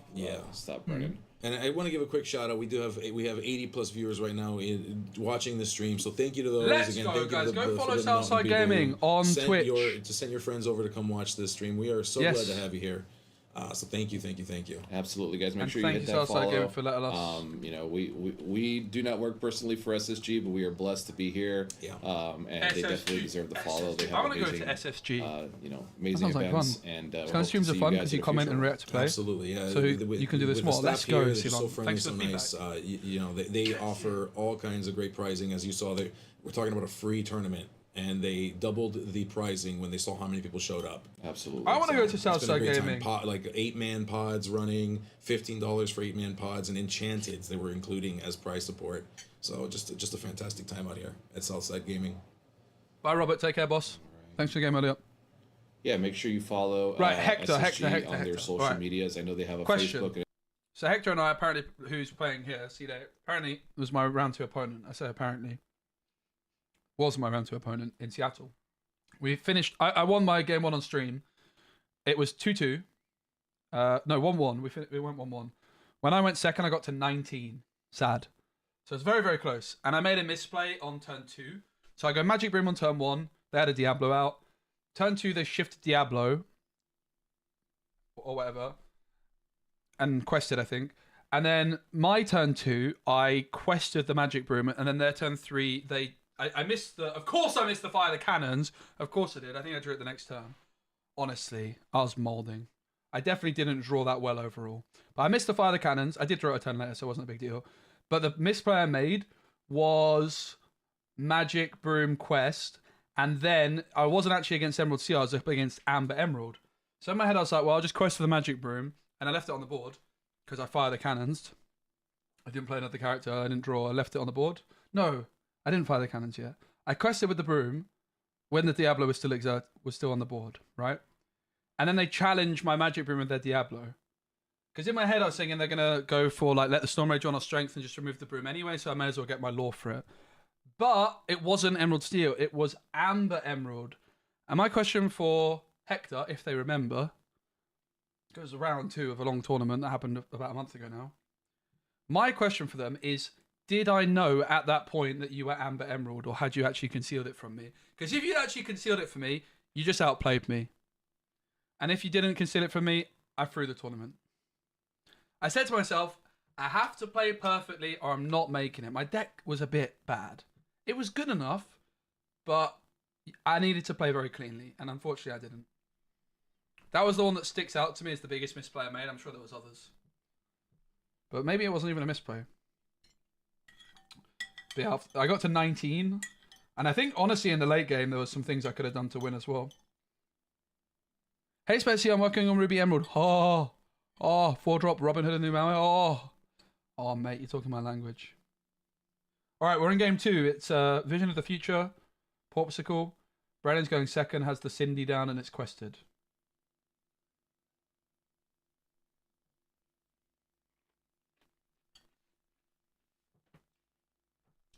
To be fair, Seattle, my deck was a bit bad. It was probably okay, but not that good. And I didn't play that well. Not a great combo. And I didn't get that lucky either, to be honest. I got pretty unlucky overall. Honestly, the more I think about it, I got very unlucky, but it is what it is. I didn't play well, so it doesn't matter. That's the bottom line. The biggest problem was I played badly. The second biggest problem was my deck was not that good. It was good enough, though, so yeah. But I'll put that in as a second because it was my responsibility. And then the third biggest problem was I got pretty unlucky. In terms of matchups I queued, and in terms of just, like, Diablo Shift Cove every flipping time I played against it. It felt like not against the Amber Emerald. That one seemed kind of fine. It was against the Emerald Steel guys. I just got Omega rolled 3 times out of 4. Like I was in full mold mode when I was in a position where I had to win every game or I was out, and then my opponent goes, "Turn on Diablo." I have fire the cannons. I'm like, I don't think I can fire the cannons. I think I have to just hope they don't have exactly Shift Diablo Storm Cove, and guess what? They did. I was so mad. It literally was like I had made one play. I played a 1-drop Maleficent on turn 1, and the game was over. Like, how is that fair? And I had 2 fire the cannons in hand, so my turn 2 was like double fire the cannons on Diablo, which was in a cove, and I still almost won, but I lost. I was so mad.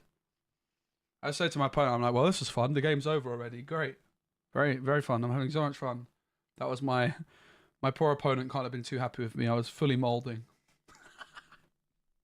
I was so mad.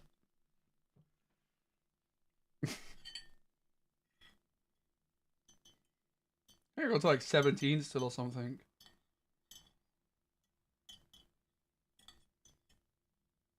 But yeah, my round 2, looking back, was definitely where I lost the tournament. Mainly. Should have been a 2-0. Yo, what's up? Disnan, what's up, man? I still don't know how to pronounce your name properly. Disnan. I should know, but I don't. Guys, Lorcana Dejnan in the chat. Golden Mickey winner, by the way. What a lad. I find it funny. Opponents in this game get mad while you're not having fun in the match. Yeah. I got very mad. Alright guys, are you gonna judge me if I drink from this? Hey Dinkang, what's up? Dinkang fam in the chat! Oh my goodness. Dinkang fam, also known as the first man to qualify, perhaps the only man to qualify for both regionals. You know why you're the first man to do it though, Dinkang fam? Because I'm a caster. Obviously I would have done it already if I wasn't, right? Okay, maybe not. We'll get that pronunciation. Could you put it in the chat how I do it? I need to get it. Got a bunch of people in the chat playing in Euros in a couple of weeks. I'm really excited for Paris. Very excited for Paris. I will be casting in Paris. In Disneyland, mate. Are you crazy? I want to go to Disneyland Paris. I want to go on the roller coasters.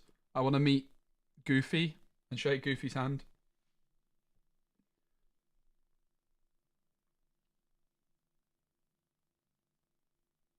So Hector uses another vision.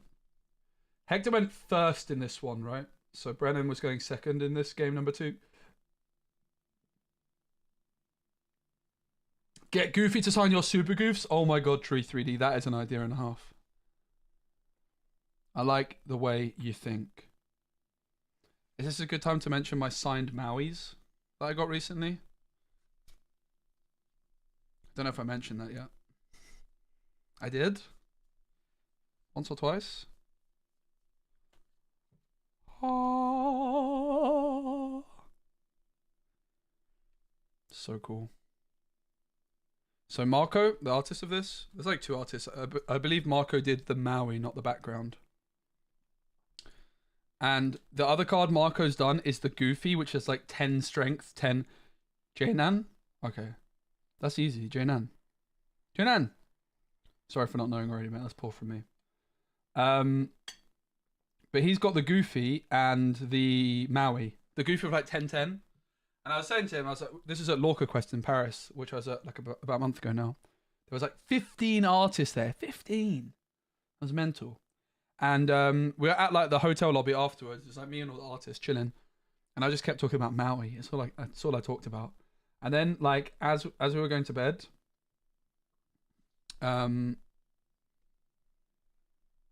Marco said to me, they were like, do you want me to sign your Mauis? I was like, oh, please, would you mind? I didn't want to ask, if I were rude. That was really wholesome. Basically, 2 games out of 3 boiled down to the exact same sequences happening that were catastrophic. They had the one of Queen of Hearts both times and drew a second copy of Storm. Oh. Yeah, the Queen of Hearts. I haven't really been watching, I'm sorry. I'm not doing a very good job, but hopefully you guys are enjoying it. I'm too busy talking rubbish. Second copy of Storm both times immediately after they killed my Cindy with it. Okay. I think what you mean to say is banished your Cindy. So sorry. Quest form with Sisu, and then the B prep cleans out the board. Yeah, that Queen of Hearts is a menace. Was it open deck lists in top 8? I'm assuming no. They killed her dead. I mean, I was just talking about Lilo being a zombie coming back from the graveyard. So.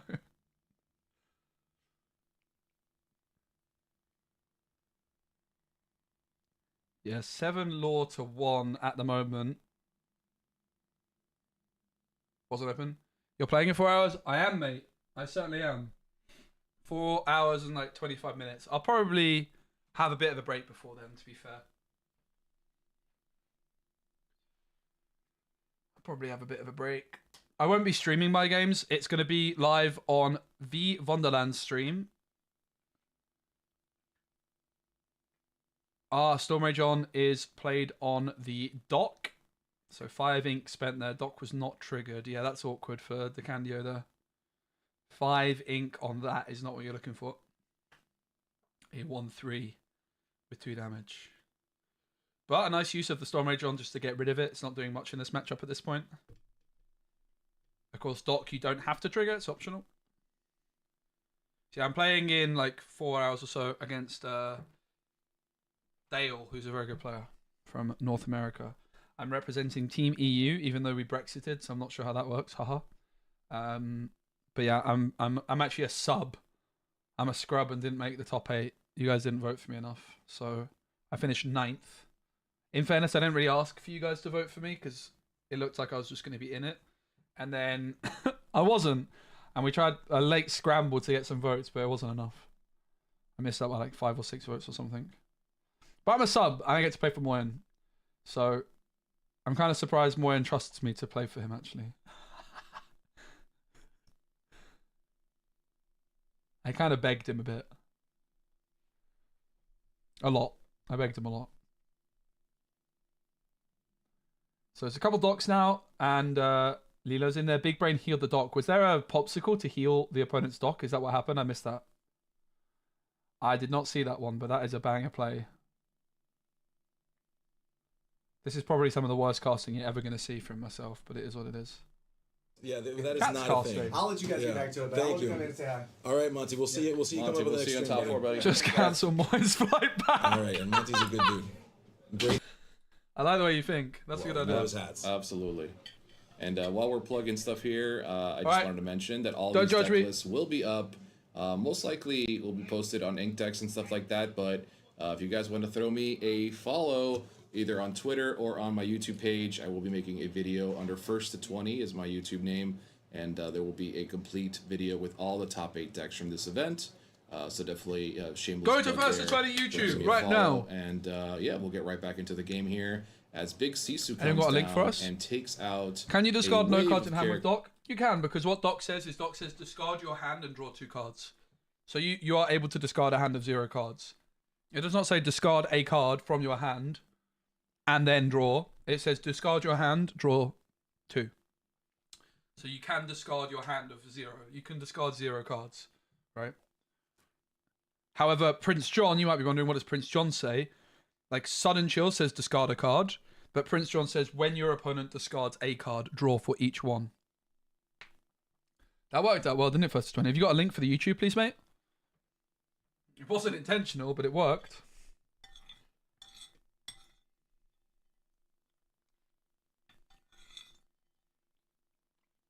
Do you know what I love? I love food. I really do. Can you tell? My God. I love chicken and vegetables and ice cream. Especially Ben & Jerry's cookie dough. I need to ban myself from that stuff, bro. It's dangerous. Hey, Cayman with the Prime. Thank you, Cayman. 4 months. I love chili as well. I love chili. His board wiped, but Hector I still just with love some food big and questions coffee. in play.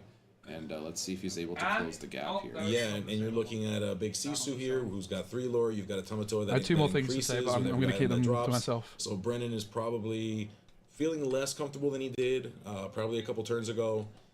We'll see what can be made of this and whether Hector can start to Saludos reclaim desde España. some of the tempo. No that he habla lost. español, lo I mean, siento. Brennan's still got 5 lore and just in characters Hola. plus the location, so he still has 6 Ben lore. & Jerry's has a dark chocolate we mint see ice first cream. time today Hey, they're half on shark. stream seeing a little street shark friend, Mr. Maui, and Maui is quite the savage. He is an The shark. evasive that whenever he challenges a character, you can get back an action from your discard to your hand. And whenever you play an action, you gain a lore. Joe puts the C in curly with that hair. immediately Let's Brennan go wants to see, R&B. okay, what actions you got? What can we do here? Thanks, mate. Clearly I actually didn't know I had Be curly Prepared hair is an until about a option. year ago. We also have Yeah. How I had Far no I'll idea. Go.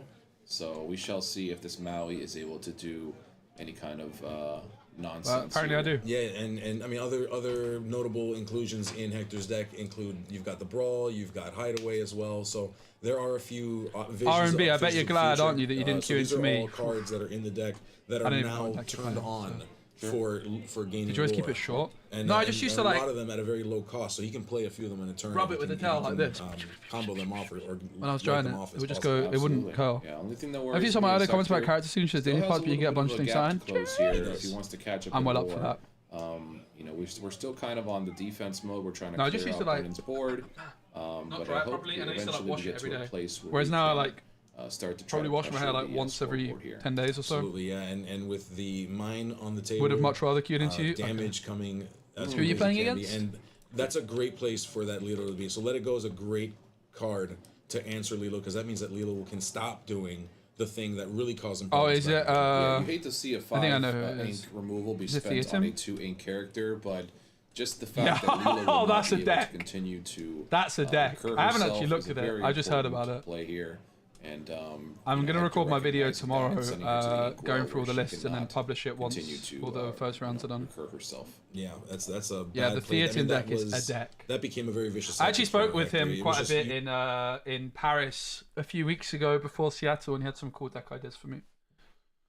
Spoke to him and Ely quite a bit about some bits and bobs, and didn't end up going for it, but it was really nice guys, both of them. Sisu gets taken out by Happy, and Piglet comes through for DeCandio. All right, Hector's going to go ahead and take his turn. Close to With a 0% Piglet on chance. the That's table not a lot and the of mine percent, sitting on mate. the other side of him. He's got a Tamatoa. He's got the half shark. Let's see what Hector can muster together to figure out. Okay, so In comes Tala. playing a Tala, which will get our party started here. Tala getting a look at the top 2 cards, and putting one in the hand and one at the bottom. Yeah. Brennan figuring out what's in the discard pile here, spreading them out. Yeah, again, I want to hype it up, this Alright, EU yeah, versus Pavel's NA in for thing. 2, I grabbing don't want to back reveal the a decks because popsicle. Pavel's asked us not to. All But right, and Theatim's we'll deck, see. guys, wait until you see it. It's He so will be playing spicy. said popsicle. Everybody He's loves that deck, got apart from R&B. a significant amount of. Oh, well, he's choosing Because to he's play playing here first, against it. Okay. which makes sense. Even He's he already got probably popsicle loves on the it. table, so you may as well pop that. Draw your 2. I actually haven't seen the Takes list, 2 I just heard cards. about We still it. have 2 ink I available. haven't seen the Yeah. like, I'm big not sure if deck we've inked setup. this turn. I don't believe we have, but not 100% certain. I'm sure they know more than I do. Yeah, Alright, DeCandio there's just the running second out of steam. popsicle we Obviously, just talked needed about. that extra bit of lore earlier on. He said Yep, Hector at this point just this Queen of Hearts draw now was started really big for shading, Hector, yeah. and Machine is then running. him The drawing machine Storm is Rage on. moving in the direction he needs it to What is it? move. I'm not allowed to That's say. it. He's got the machine Sorry to bait you, online but it will be now. on my He just YouTube needs to channel as soon as I'm continue, allowed to talk about it. to grind Well, as it soon as I'm out. allowed to talk about all the And, decks, I'm posting all the you lists. know, obviously Brennan out of cards here. I was going to record it this yeah, morning before the might stream be started, but out I'm of just going luck to as record it well. tomorrow We'll morning. find out. I figured I should He scoops it Yep, up. He says, yep. "You got." scoop from Brennan. I was thinking about recording the video this morning before the stream and posting it, but then I realized I'd be recording it before my game, and how confidently I can talk about my my chances really depends on if I win or lose my game, right? Like, imagine I get absolutely schooled, and then I'm sat there in a video that I post like 4 days later, like, yeah, this is going to be a really easy matchup for me. I'm probably going to win. No, it's not that much of an easy matchup, I think. I think it's definitely favoured for me, but... No, I can imagine R&B. I can imagine. See you, Tim. The French are crazy, mate. The French are crazy. They've got such a big community. Huge community over in France. Big shout out to the French. Big shout out to the French. I've been on record for a long time saying that I think someone from France will win World Champs. Obviously, like, on paper, US is favourites. What time is it? It's like 7 PM or so, roughly. US is favourites.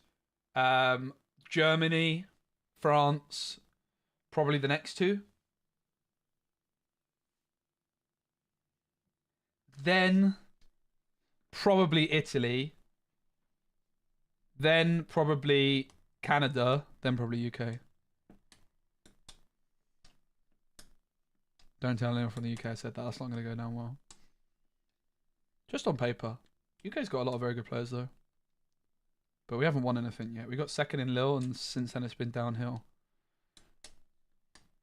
Is there any Canadian players that I know that I just don't know if they're Canadian or if they're American?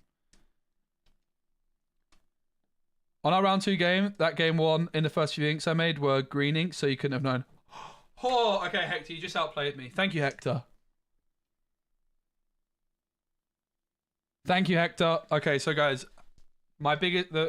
Sailors from Canada? Okay, nice. So my biggest misplay of the tournament was just Hector outplaying me. That makes me feel a bit better about my life. Actually, honestly, it makes me feel worse. I liked it more when I lost to a misplay. Not getting outplayed. Deo's from Canada? Okay. Sailor. Tibina? I'm not familiar with Tibina, to be honest. Thanks to R&B. We'll stream till 8 PM-ish tomorrow. That's when I get off work. UK time? What time? Probably not. I don't know. I don't know what time I'll stream till tomorrow. Probably, maybe. I'm a French player and I search a mill deck. Do you have some idea? I have some ideas. Your best bet's probably Megara. Top 8 in Atlanta. Nice one. I haven't watched the American events as closely as I would like to. Maybe mainly because they clash with EU events a lot of the time. I don't know, gaming. There's a chance I will be, but there's a good chance I won't be. I get very tired recently when I stream. I'm very, very tired. I actually caught something in Seattle as well, which has been making me particularly tired. The whole group of people I was with basically caught something, which is just near chronic tiredness. It's not so bad anymore, but it definitely is. Definitely wasn't pleasant. I think everyone else had it. I've got a bit of a Donny immune system, mainly because I worked with kids for 4 years. Snotty kids give you a lot of colds and the immune system. I think I've got a bit of a legendary immune system, but it hit me kind of hard. Ish. It didn't hit me that hard, but it hit me hard enough. Think Canada's favoured? I appreciate it, R&B.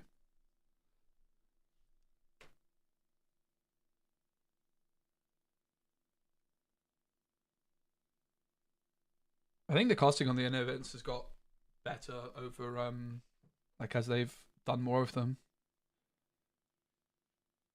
I'm obviously lucky that I came into Lorcana having a lot of experience casting. Honestly, Baker never really cast before. I think it's mental how well he's done. I really, really do. Don't tell him I said that. It is It is something with 3 attack. Yep. So it doesn't immediately get taken care of by something like these Brawl. casters are great as well, by the way. These two, we've been enjoying the casters. It does kind of go over some of the potential solutions that Hector has. Sure. So I can see it being Queen of Hearts. This is the thing that the Candio was talking about this play. So Queen of Hearts was a one-off run by Hector, and it was found both times. Took out Cindy. And I believe the Candio says his next draw is a Storm Rage on after his Cindy was taken out. But you can ink me, you can't ink Calhoun, so maybe Brennan just deciding here that Calhoun needs to make its way onto the board sooner than later. Hoping to keep improving, do more events. Earlier, yeah, nice. You deciding to ink a card and then playing an inkable card puts you in a worse spot. That Stitch lore counter, I wanted. Being able to drop down an uninkable card is in essence letting you keep an inkable for a future turn. Sure.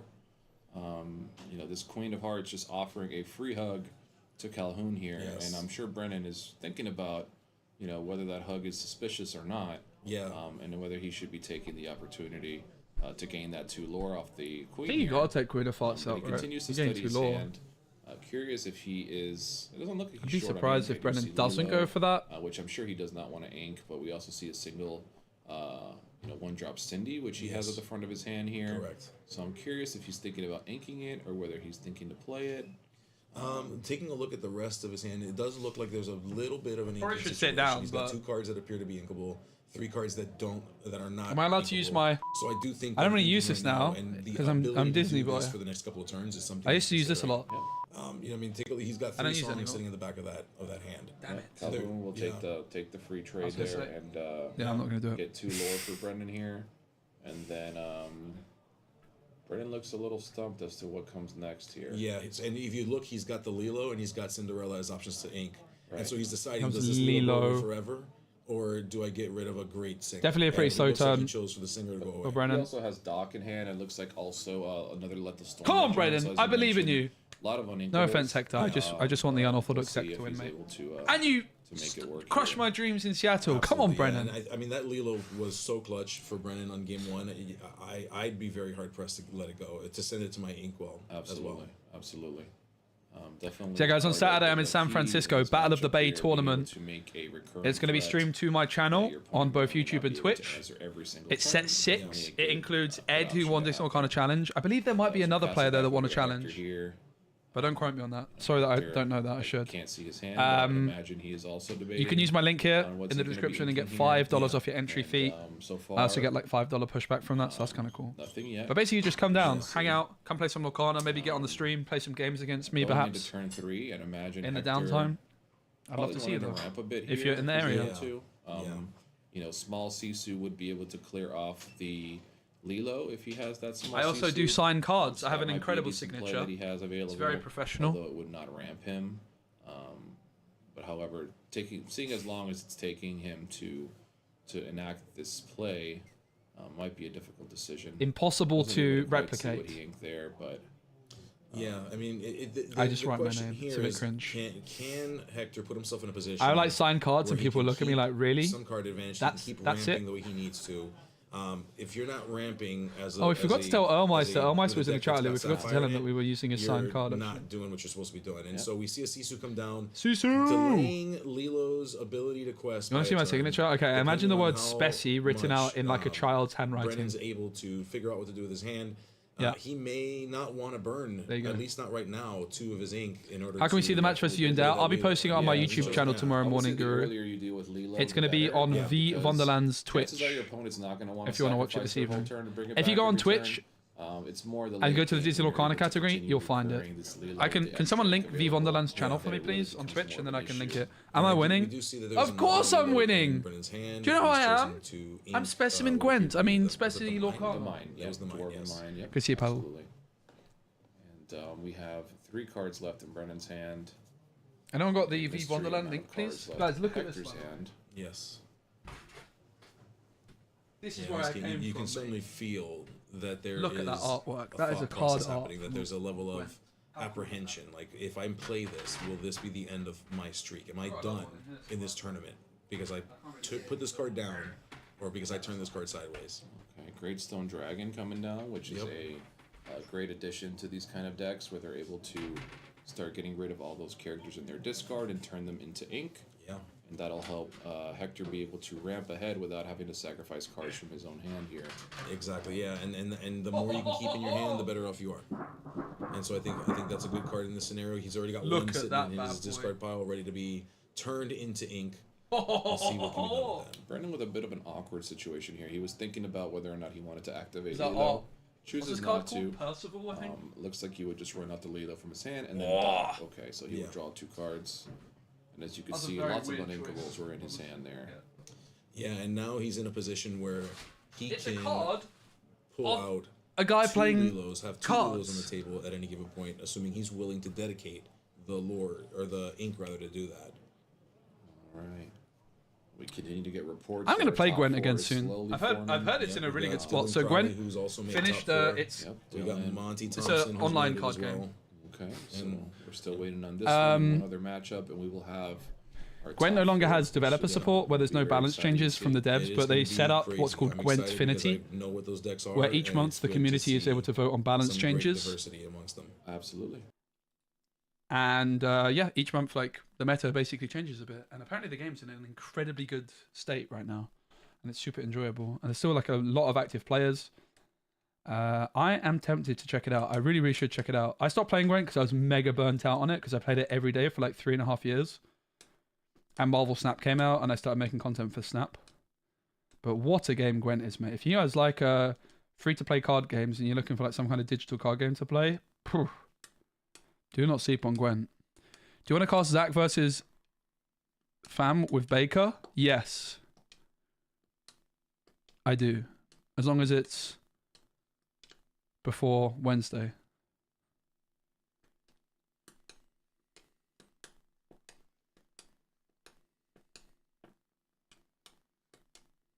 Tomorrow? Yeah, I'm down.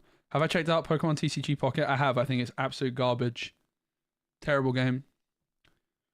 That's not a very popular opinion, but that's my opinion. I think it's absolute garbage. Will I be in Bologna? I will not be in Bologna, no. I am in California that weekend for an event instead. You're so ill? Well, I hope you get better soon, mate. Drink lots of water. Will I be going to Axiom Birmingham? I will not be at Axiom Birmingham, sadly, because I'm in California that weekend. There's 3 Lorcana events on one weekend. Damn it. And I don't think there's anything the following weekend. Although I'm going to be at Brotherhood Games in London probably that weekend for a little winner box, which I haven't signed up for yet. But no, sadly, I'm not at Axiom or Bologna. I spoke with both the organisers quite a bit. But I'm going to Battle of the Bay in California instead. And I can only go to one. So I was at the previous Axiom event and I've spoken with the organisers. What I'm hoping is why fly over when you can stay in the UK? So what you're saying, Dinkham Fam, is why go to California when I could stay in Brexit Britain? I think you just answered your own question, mate. I love to travel, alright? I couldn't turn down the chance to go to San Francisco. And I don't like the UK that much. I love Axiom, though. Axion's great, and I really wish them all the very best of luck with their event. I think it's great to see them doing that. I would love to have gone to all 3. What I'm hoping, it might be possible. I've asked Axiom if they're able to record the Set 6 tournament. I would more than happily do this kind of thing where we watch it back after the fact. Pokemon TCG Pocket, where you flip a coin and if you go first you lose. Yeah, that's kind of my feeling about the game too. If I wasn't as busy as I was last month, I would have made like some videos about it. I'm still tempted to make some non-Lorcana videos on my old Gwent / Marvel Snap channel, which mainly would just be ripping into card games that I don't like, such as Marvel Snap. Such as Marvel Snap and Pokemon Pocket. But what I do like about Pokemon Pocket is a lot of my friends that do content for digital card games are really enjoying it. I think that's really great to see. I think Pokemon Pocket's got an audience. It's just not for me. It's just not for me. I like Disney Lorcana. I like Gwent. I don't like Marvel Snap and I don't like Pokemon Pocket. Even though I was a Marvel Snap content creator for like nearly 2 years. Oops. Oops. I'm really. I do, though, at some point need to play some Marvel Snap because Dara stole my world record from me. I had a world record in Marvel Snap for the quickest speedrun, which is like a fresh account. You try and go from rank 0 to rank 100. I had the record for like over a year in that, but Dara beat me, and I'm supposed to go back and beat him because I actually do enjoy that. Like Marvel Snap, I think is probably the best game, probably best designed game I ever played until they had like the progression systems being so toxic. Pokemon Pocket is a card game for people that don't like card games. Kinda. I don't know. People were enjoying it. A lot of people I know are really enjoying it, so fair play. I'm not one to knock it. What I like about Pocket is that it's in my pocket. Yeah, no, absolutely. New player experience is so good. Yeah. That's the same with Pokemon Pocket and Marvel Snap. They're both designed in that way. They get you hooked on dopamine, and then they get you to continue that dopamine hook with your credit card.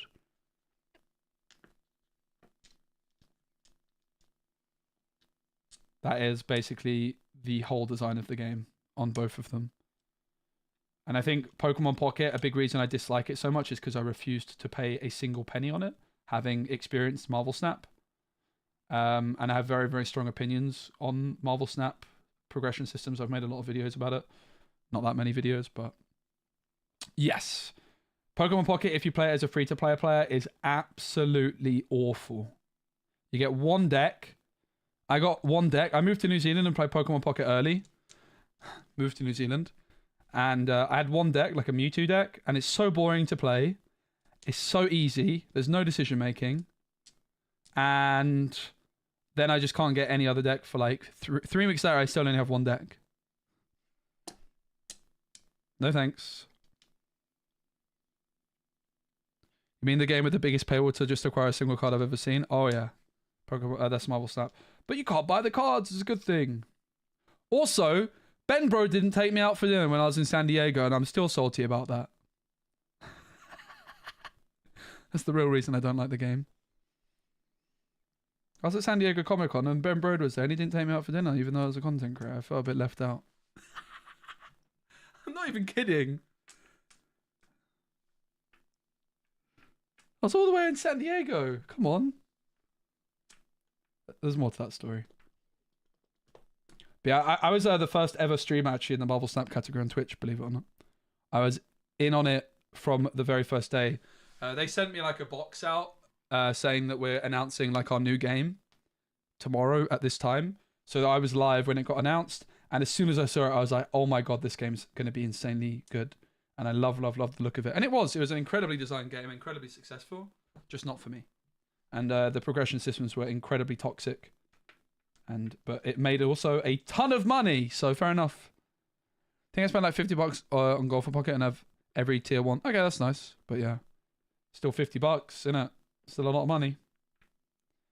And obviously, like, I'm saying that as a Lorcana streamer, and Lorcana is incredibly expensive. Incredibly expensive. But compared with, you know, I don't think it's... I'm saying it's incredibly expensive, like, but I think physical card games are in general. I haven't played any other physical card games, so I don't have a comparison. But, like, I spend a lot more money on Lorcana than I would like to. But at least my cards are also, like, actual assets that I have. And a physical asset, not an NFT or anything nonsense like that. So anyone wondering if Lilo is good, check out this board. Lilo looks pretty good. Come on, Lilo. Bring it home for the Candio. You can do this.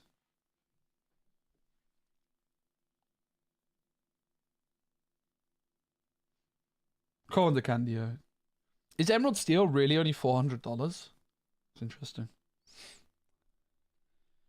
I just mean like in general, like the whole, you know, kind of premise of, you know, each, let's say you buy one box each set, you're still looking at $500 a year and you're not going to have anywhere near a full collection. It's a lot of money. Yeah, no, the Lilo does look balanced. It looks balanced but strong, but that's it, right? It's a strong card, but I don't think it's overpowered. It's a nicely balanced card, it seems. I really like Lilo design, it's really cool. Hey, V Wonderland! We're looking forward to your stream later, mate. Robin and Beast dropped, and the new Amber Steel lists don't play near as many pricey Legends areas as used to. Guys, the champ of Seattle's in the building. The champ, the champ, the champ. Wait, I have a phone of me and V Wonderland on my phone, guys. Do you want to see it? Let me pull it up. It's a really good photo, actually. I didn't do like any post-Seattle tweets, sadly.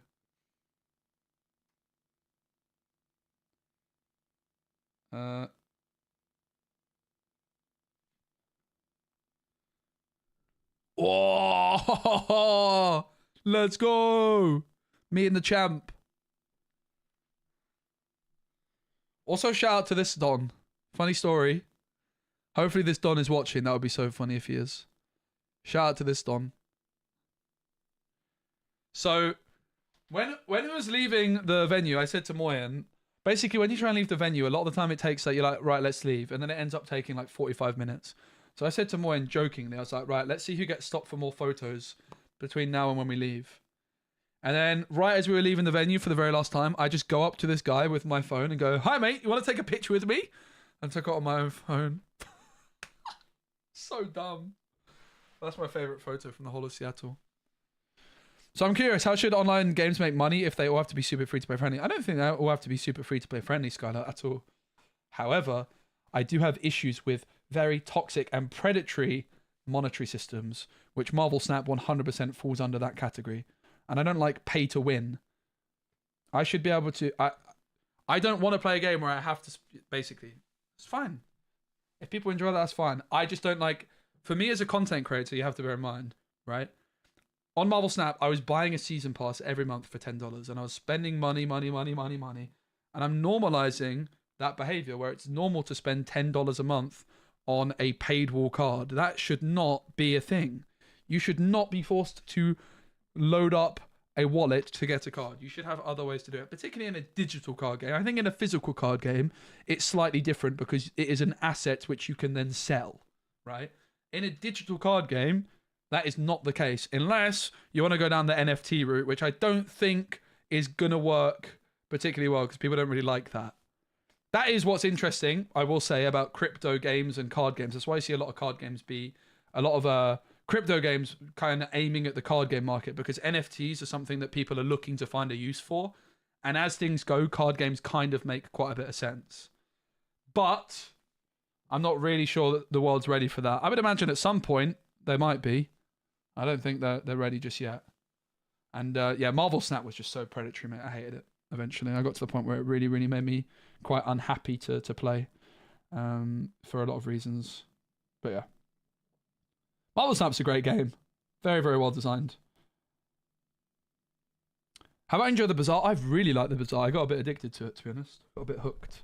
I'm very, very bad at it, but I also like that. I like having a game I'm bad at. I kind of joined the Bazaar like a few weeks ago. Get back to your email? No, of course, mate. Let me check. I'm not sick of you at all. Did you just email me today, or was it an older email? I'm not sick of you, mate.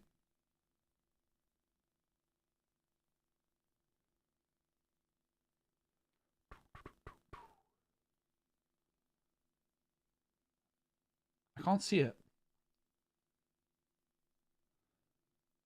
October 20th. Okay, that was a long time ago. My bad. October 20th.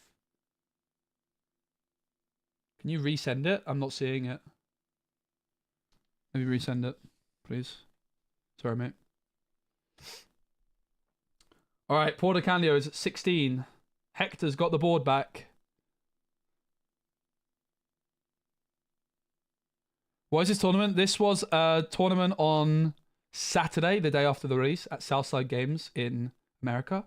It was a 4-case tournament, and entry cost $0. We love Southside Games over here. I've never heard of them before this week, but now I have. And I love them. I want to go. Southside. Have I seen the game Altered? I have. I've played it a few times. I like the concept that they have QR codes on each card that makes the card unique to you, and you can order replacements if it gets damaged. Yeah, so Altered, very interestingly, is a good point on that topic we're talking about, because Altered is trying to kind of blend the line between a physical card game and a digital card game with assets you own, which is basically an NFT, but they certainly have not used the word NFT.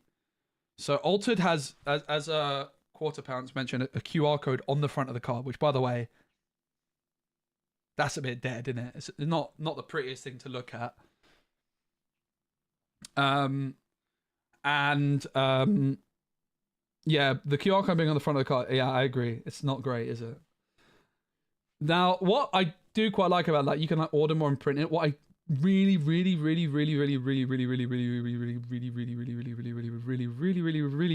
hate about Altered is the fact that they have these things called unique cards, which have like slightly different abilities from the base card and is unique to that card.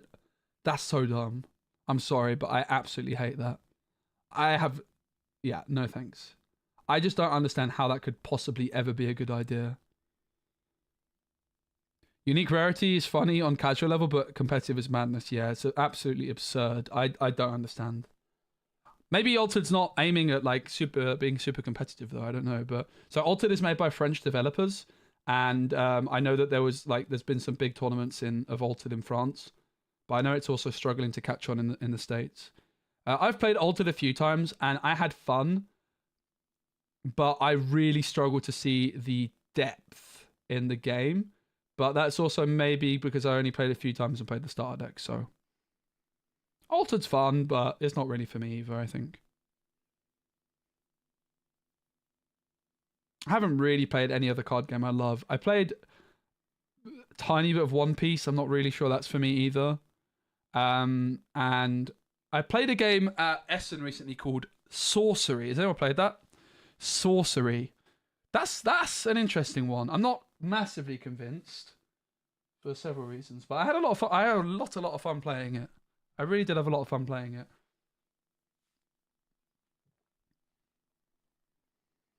Alpha Clash? I haven't even heard of it. Have I messed around with Star Wars? Not much. I've played it a tiny bit. I would be down to pick up another card game, to be honest. I am kind of in the market to pick up another card game, mainly because I need more cost. Like, I don't need, but I do kind of need. Financially, I need more casting opportunities. I'm obviously at the moment in Lorcana not doing the American broadcasts, which I think really limits. Yeah. I need money, guys, right? I need to move out. I live with my dad. I need money. And so financially, I think it makes a lot of sense for me to start investing some time into a second card game to do more casting gigs. Like, don't get me wrong, Lorcana's the game I'm focusing on indefinitely. I absolutely love this game.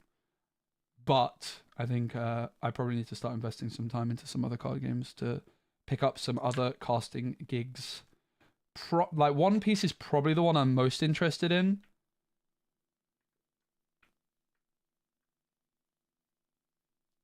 But I need to play it a bit more. Nice one, mate. Let me check I got it. I got it. Yes, sir.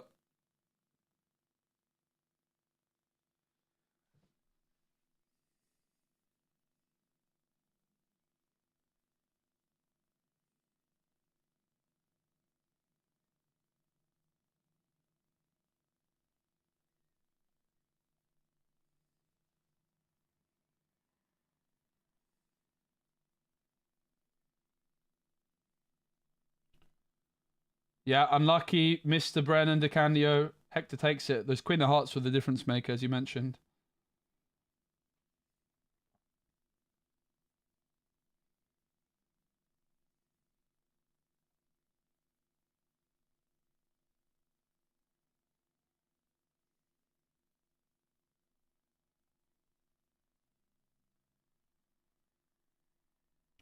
Let me fast forward. Sorry, I'm just messaging someone.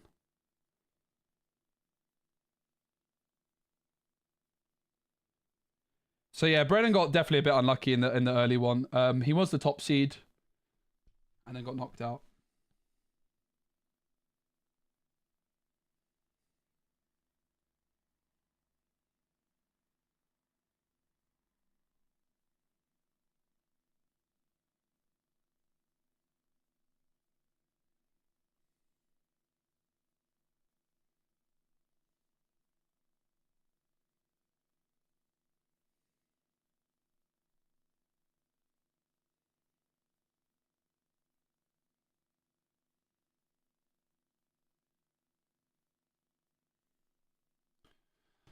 All right, so we've got Dylan, who's playing the Amethyst Steel deck and is now the highest seed left in the tournament. DeCandio says shrug, just as long as it doesn't happen at Continentals. Let's go. Pokemon is cheap to get into.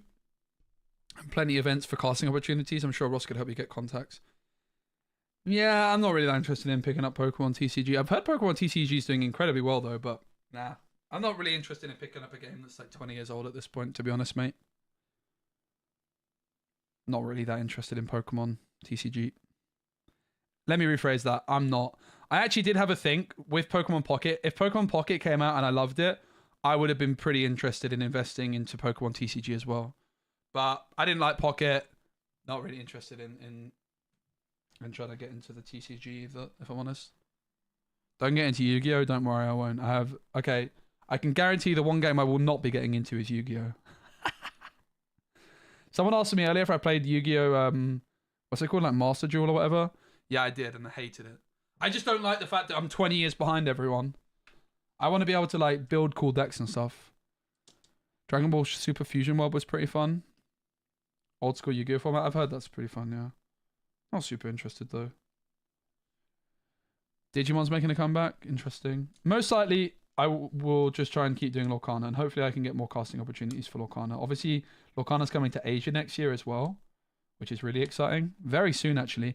Actually, guys, there's been a lot of news about there's been a lot of news about how Lorcana's going to be working in Asia over the past couple of days.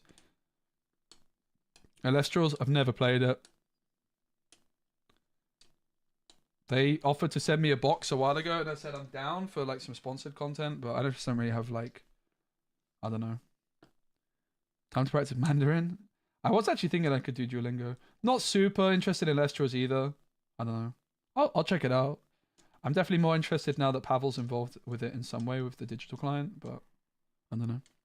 I played nothing but Pokemon for 14, 15 years, but I got into Lorna pretty recently and got second in first circle. Let's go. Learning a new game has actually been super fun. Yeah, I think that's one of the. I think that's why I love card games. Is like you're always learning, particularly picking up something brand new. And Ding Kang Fam said Pokemon tournaments itself are really insane, but newer games just have insane rule sets. Yeah, I don't know. I think One Piece is the one that's most likely I'll get into, but I don't really. I don't know. I'd rather just stick with Lorcana if I'm honest.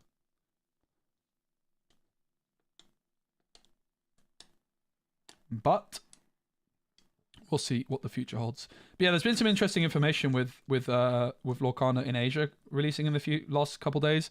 But all of the graphics are in either Japanese or Mandarin or Chinese. I don't know. Is there more than one language in China? I feel like there is, right? I'm a bit ignorant when it comes to Asia, if I'm honest. I've never been to Asia, and I feel like I'm a bit ignorant. Try Union Arena. Any Disney character you really want to see in Lorcana? I want Oogie Boogie. Who is Oogie Boogie? Disney character I'd like to see in Lorcana. I would like to see.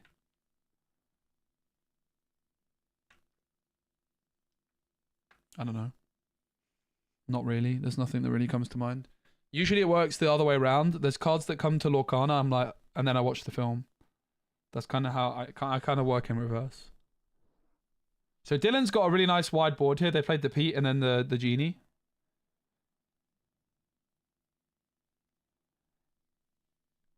I'm watching you guys, Pixar doesn't count. You can't say Pixar things. Pixar's coming next year though. Nightmare Before Christmas franchise would be fantastic.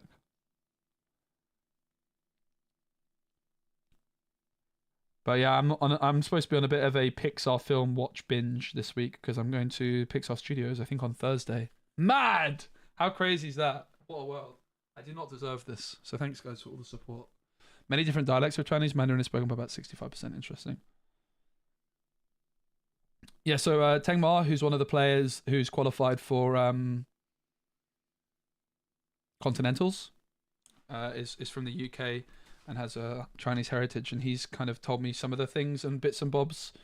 But it would definitely be really cool to have like some kind of group and contact with people from the Chinese and Japanese communities, because I'm sure a lot of you guys would be pretty interested to see how it's working. From a graphic that I saw briefly today on Twitter, it looks like they're getting a new set in Japan and China every 2 months. That's right, you heard me right. Every 2 months. Very, very interesting. So They're getting the first chapter. Bear in mind, they're getting the first chapter first. So it's not going to be forever. Yeah, they have the shift tink. Yep, Dylan has the shift tink. They also have the new Fairy Azurite tink, but they've said apparently after the tournament they would remove it, which when I did my video covering the lists, which is on my YouTube if you're interested, I said like, yeah, okay, I don't really think that's going to end up in the final list. But is it in China or Japan? The packs are like only 6 cards per pack. Yeah, there's something like that. I need to get like more. There are some packs which are only like 6 cards. I don't know if it's only packs that 6 cards. I don't know exactly how it works. It definitely works a bit differently. But yeah, in Asia, it looks like we're going to be getting 2 new sets a month, meaning they're going to get 6 sets a year. So in January 2026, they will be getting set 7, right? Which by that point will be at set 10, I guess, roughly. So then after like another, I don't know. At some point they'll catch up, and then they'll probably just go to 3 months each, and then we'll be on in same time, right? Time to boot the Bazaar back up. I'm awful at this game. I'm also very awful at the Bazaar. Kind of tempted to play some on stream. I don't think we'll do it right now though, because I got lots to do before I go to California. I want to do lots of Lorcana stuff. I'm going to be ending the stream kind of soonish anyways.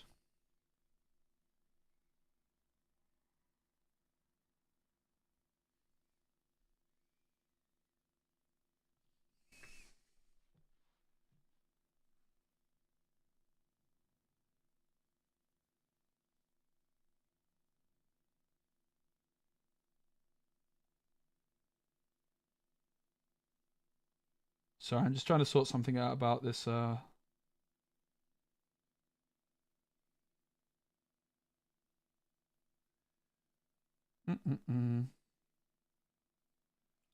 do with the tournament. Just trying to plan which games I can cast.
Sorry, I've not been paying attention, have I? I'm very interested in Bazaar. 33 is a lot. Yeah, it's not cheap. The thing I find weird about Bazaar is like the rank mode you have to pay. I don't really understand that.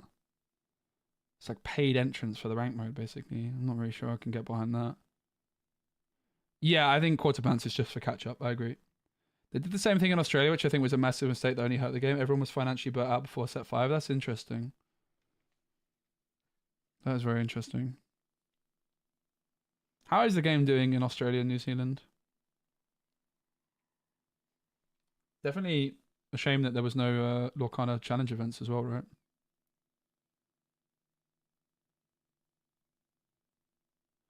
Why would NA have LCQ? They had 2 DLC more than EU. Why would they not have LCQ? NA's kind of bigger than EU as well, right? In terms of player base props. Is that true? I don't know. Probably. Certainly bigger geographically. If you look at, you know, all the EU events were within like an hour and a half, 2 hour flight from each other. Meanwhile, America's big, mate. America's very big. I think you need to have a lot of them. I think it's easy to not realize how big America is.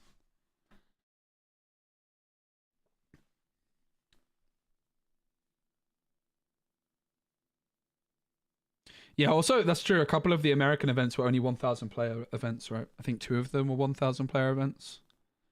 So they didn't have that many more. Because only like the top 8 got invitationals to their regionals, and only the top 4 got golden Mickeys at those. I live in America. My flight is 5 hours to Continentals. That's just mental, isn't it? Yeah, I never understood how big America was until I visited a couple times recently. Just think of each state as a couple of EU countries. Yeah. Yeah, like when I was looking, because I'm going to California next week, and I was looking at like how long it takes to go from San Diego to San Francisco, and I could not believe it. It was like a 10-hour drive, even though it's in the same state. I was so shocked. Absolutely absurd.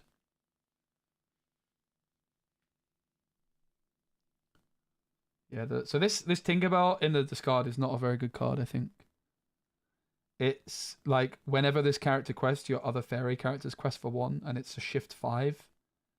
But like, why would you want to shift onto a Tinkerbell that quests for 2? It's also evasive, but I just don't think it's good enough.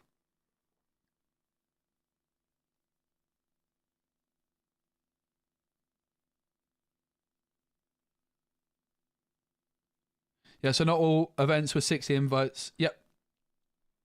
There definitely needs to be an LCQ. Like, why would you not have an LCQ as well? Like, you want people to go to this event. It's like supposed to be a celebration of Lorcana. They're calling it Lorcana Quest or something, I think, right? Whereas, like, you want people to be there and have fun and go to the parks and enjoy and watch, play side events. I live in the US. I traveled almost 2,000 miles to the Seattle DLC. For perspective, London to Moscow is less than 1,600. Yep. Moscow is very much in the far west of Russia, though, to be fair, but yeah. Right? Is my geography correct? I think it's like quite close to the border with Finland. Does it even have a border with Finland? I don't know. I don't think it does, actually. I think it does.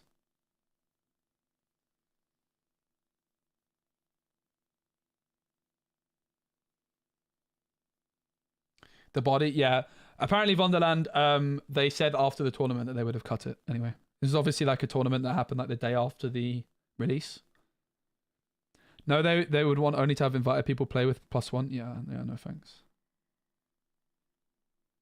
But Dylan is popping off with Purple Steel. Makes me very happy to see. Do you know what it really makes me happy to see? Seeing Diablo lose. I don't like Diablo. I don't know if you guys knew that.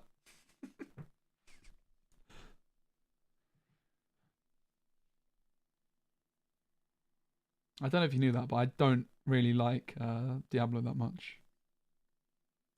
Wonderland, how many copies of Hidden Cove were you playing in Seattle, by the way? Was it 3? Hope I can play it tomorrow. I hope so too. P comes down and never leaves. Pete. 2, nice one. I didn't get to watch any of your games, really, sadly.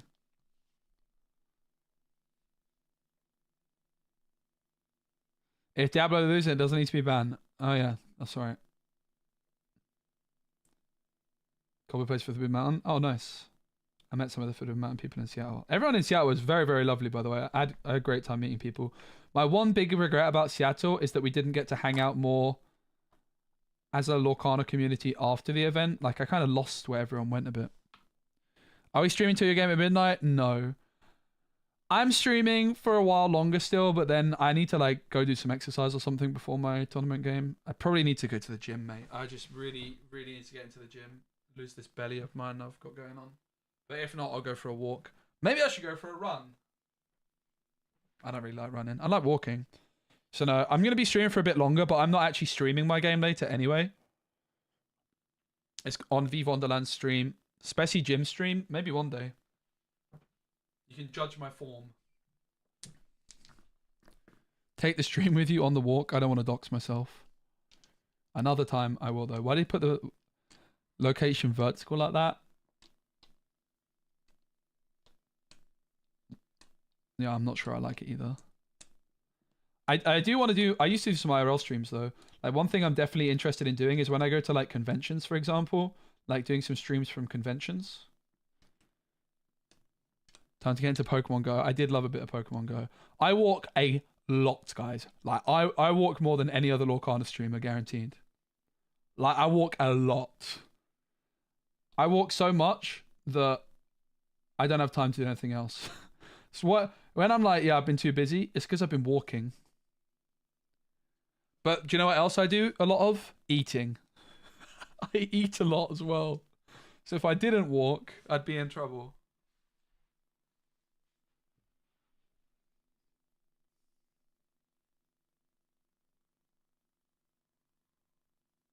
GG. Go on! Oh, it wasn't GG. Specie mukbang, trust me. Was Dylan on the play? Yeah, they're the highest seed, so they were. Yep. So usually purple steel is favored going first, but if you go second and an opponent hits Diablo Shift, it's very, very difficult to stop. But Dylan's setup of the deck is not that aggressive. I would wager that Dylan's list loses to Ruby Sapphire, but is going to be stronger into like this matchup, for example. Like my version of Amethyst Steel that I've been playing a lot of is playing 1 cost Maleficence, for example, which obviously are going to be worse against, and doesn't play Giant Tink. Obviously that's going to be worse against Green Seal, but it's going to be, yeah. But my deck 2-0s Ruby Sapphire pretty consistently, whereas I would imagine this deck probably gets 2-0 by Ruby Sapphire.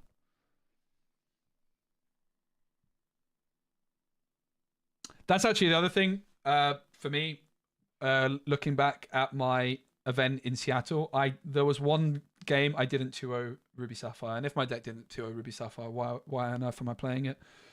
My whole philosophy going into it was I wanted something weird that I built myself. I just didn't want to play meta. I'm just a big believer in winning in a deck builder. I just wasn't really the right tournament for it. It was like right at the end of the set. But I wanted to 2-0 Ruby Sapphire and have good matchups elsewhere. And my deck almost did that. It was very, very close to being good. It was very close to being good. But that's why I'm such a believer in Purple Steel now. I have that shell of a deck, which I put so much work into, with some really, really fun play patterns. Is that game? I guess Dylan takes game 1. Away game 1.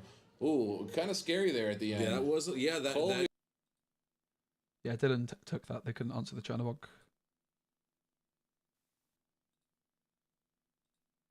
Impressive. And he's more from the table, which can be anything, and so it'll be interesting to see. Yep, absolutely. And let's see what happens here. Almost managed to come back in that game. Those. All right. For the next game. There you go. Is that? Are you good? Do you need me to give you a hug? Yeah, I see Colby passing on turn 1. Yeah. Which. Oh, I missed it. This is still a good last one, guys. I'm not used to seeing Green still ever pass on turn 1. I don't know, man. It depends on how well you draw, I guess. But he did mulligan less cards than I expected. Never have I ever played against a Green Steel deck that hasn't said go. Should I do some push-ups? Yeah. Chat? But here we are. Push-ups. Dylan looks like he's getting some luck here with Colby not being able to play Diablo on 1. Yeah, and just taking a look at Dylan's hand. I don't think I see. I'm trying. I'm not that good at push-ups. That is not a good sign for Colby. This is not what you want going into game 2 when you are behind the 8 ball here. I ain't got 10 push-ups. Colby cannot be feeling good about this. Interesting. Yeah, this is tough. This is a tough spot for Colby. So Colby gets to go first, but essentially he just puts the ball right back in Dylan's court, and Dylan the first to act here. And I'm curious to see if Dylan will be able to capitalize on the fact that Colby has not yet been able to play stuff. I'm guessing you were going Blue Fairy. Oh, we're going Smee. Okay. Smee, not a bad 2-turn. So we'll crash for 1 here. Yeah. Not sure if I saw the shift package in his hand for Robin Hood yet. I did not see it. Looks like a sword. Looks like a Fire the Cannons, a Robin Hood. Yep. And a Blue Fairy, if I'm not mistaken. That's what I'm seeing as well. Yeah. Yeah. So a lot of removal. But Dylan, Colby not playing anything to remove quite yet. Yeah, I mean, I think that the strongest Green Steel players are the ones that can take these moments. Can find Hidden Cove Diablo Shift. Despite the fact that you've never seen it, hearing people talk about this deck, it happens a lot. This is the kind of deck that you need to be able to recover. And oftentimes it's even said you should practice as if you have the worst hand every time when you're practicing with this deck. And so that you can recover, you can put down on turn 3 a Ursula Deceiver of All. On turn 4 you put down the Muses, and then you mount a comeback by singing songs, double singing, and reclaiming control of the board. So this Trust me, when I played against Emerald Steel in Seattle, my opponent did not play nothing on turn 1. If you did it right, my God. You can still recover. Oh yeah, the game's definitely. It was infuriating. Just, Diablo, yep. Shift, yep. Cove, yep. Storm Rage on, yep. Dylan moving right along here, plays out the Blue Fairy. What's the man supposed to do? Out a Robin Hood. 4 fighter cannons, 2 babooms, guys. We see Colby just inking a bunch of songs here. 4 fighter cannons, 2 baboons. Yeah, I can only imagine. 3 befuddles. And he will play another song. It looks like that was the majority of his hand. And I still lost! It's just a bunch of songs. And it looks like Colby thinks that the Robin Hood is a bigger problem than that Blue Fairy. Absolutely. So, she's respecting the shift line here. Yep. He knows how hard it will be to delete a 3/6 off the board. So Aladdin's a flop one, so it draws for Blue Fairy. Unfortunately for Colby, Blue Fairy will net a card off of that Aladdin. So, Yeah, it's interesting to see that. I really like Dylan's build. I know you said you had a chance to speak with him. Guys, I'm not going to lie, I'm pretty disappointed with how little hype I got for those push-ups. That does a great job of reminding me of the old style of Green Steel that used to use those Aladdins and benefit from that. And I think it's cool to see in this kind of way. Yep. And those fairies are just really cool. In a less toxic way. Yeah.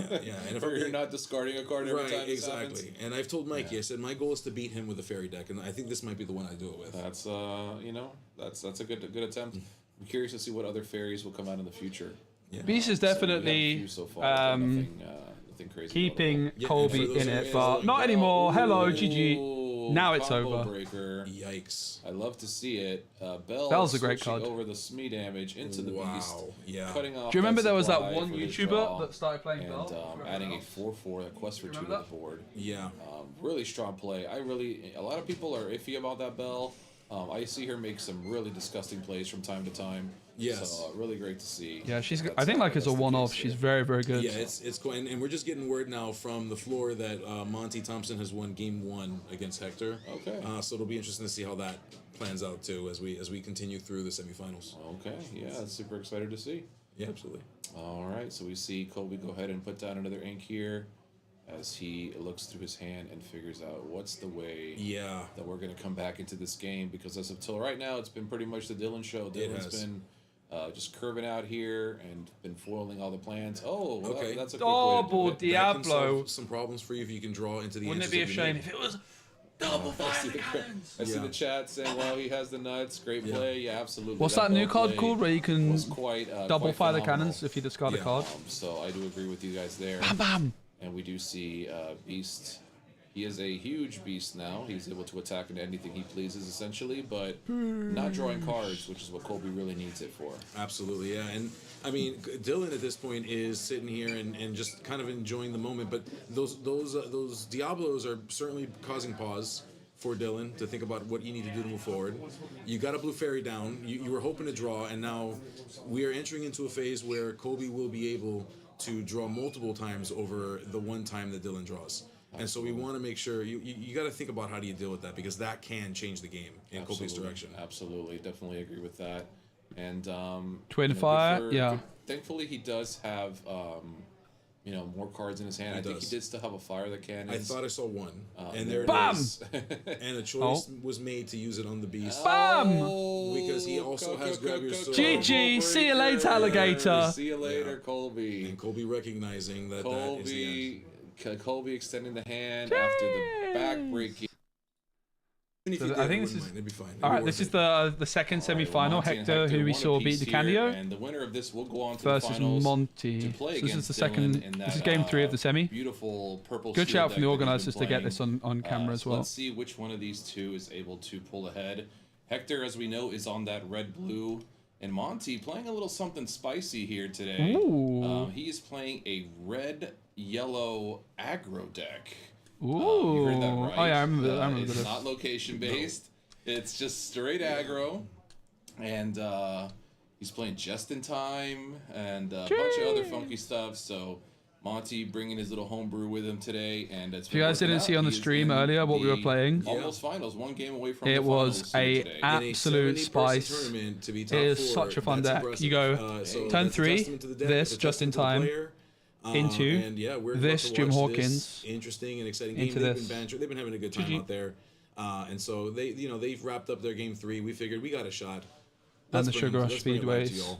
All right, so I believe. Big shout out again to Southside Games Monty will be or on Gaming, the play now. who organised this and let me watch it for you. Kind of bad news for Hector, considering Monty is playing a straight. Should have played Yellow Simba on turn 2. I think it would have gotten both big quick Simba in play. Yeah, this is exactly what Monty wants. Monty wants to be first. This is exactly the place he wants to be at, and of course, he draws and plays that Daisy that we've seen so many times today over the course of this tournament. Absolutely. Good seeing Monty. Down, just as he wants, and we do see Hector deciding what he's going to be doing here, and he knows what he's up against. He knows what Monty's game plan is, and let's see if he's able to do anything to. What are these one-piece sleeves, Hector? And he certainly will try. Is that One Piece? Or have I just outed myself for not knowing anime? Hector. He's deciding what needs to go down. We mentioned earlier the importance of inking. Yes. I feel that's even more important when we're talking red blue. Sure. And we know Hector. He thinks a lot. That guy, he's a thinker. He's a thinker. Yeah. My hero. Going on in that smooth brain of that man. That's a lot going on in that little ball. Is that an anime? Because I definitely knew that. No hate to the bald. I love anime, guys. Yeah. Thank you for that. I appreciate it. I'm kind of like, you ever seen Shogun? I have, yeah. You know, they shave the top of their heads. And you can put a plunger on it if you want to. That's what I look like, underneath here. Simba! I just want to make sure nobody sees it. We go ahead and get a Maui Shark added to hand from the Daisy. And you see Monty Simba questing for 3 and can be a shift target. Little Simba. So Monty said I should have played Yellow Simba on turn 2. Simba. It is a 2 think I would have gotten both big 3, Simba in play. And a lot of pressure. Monty with already 5 lore worth of pressure on board, with Hector just going into his second ink right now. Yeah, and for those of you following along here, you're seeing that Simba, that scrappy cub Simba comes down. I can tell you that Monty also plays the bodyguard Simba from set 1. What he's another inclusion in this deck that he might want to see to shift on top of them is the new legendary Simba, the 4/4 that is in this deck as well. Monty rocking 4 copies of the new Simba, and funny enough, Monty's also playing 4 copies of Just in Time. So if he's able to just in time, very spicy from Monty. I respect it. Hit the ground running a lot. About to ink it, didn't gamble on drawing the 3rd ink I needed. Really start to take over the game. If hindsight's a wonderful thing, right? Yeah. Yeah, Simba in hand, setting the stage with that Sail the Azurite Sea. All right. The inks it. Inking one of the Simbas we discussed there, little Simba cub. To just in time. That's so tasty. And there it is. Who needs to just in time Simba is no joke.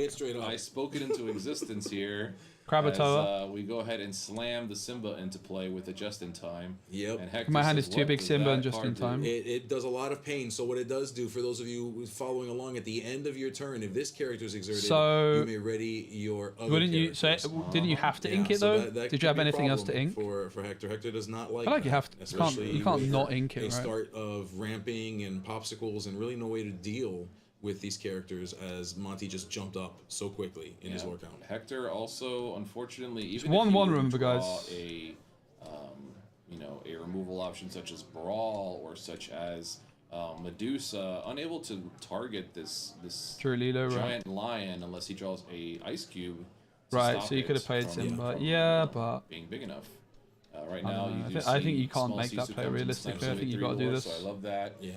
Definitely going to be part of the game plan here to try to keep Monty otherwise, away from the finish line. Absolutely. I definitely see what you mean, but I don't know. I don't think realistically. He will not be in hindsight, sure, but I just don't know that's ever a play you could have made. The pressure going. Realistically, certainly got to keep an eye out though for that big Sisu. That could come down at any moment, so you got to be careful. You don't want to load the board just in time. There's another just in time. There's a second legendary Simba hitting the table. So what's Daisy readies? Yeah. Welcome to the Pride Lands. This is dangerous. Oh boy. Yeah, so Daisy will turn upright. It's better than a bodyguard, they say. Yeah, it is pretty good. And now we have these Simbas that will be. I believe if 2 Simbas how do you feel about exerted, Simba after playing it for a weekend? Would enter into the bag, right? My gut feeling is it's not quite good enough. That's a great question. So at the end of your turn, but I will say I think just in time is a great way to use it. At the end of your turn, I if really your do like that if idea. this character I like is Just in Time a exerted, lot. you may ready your other character. I think one would still need to stay exerted at the end of it.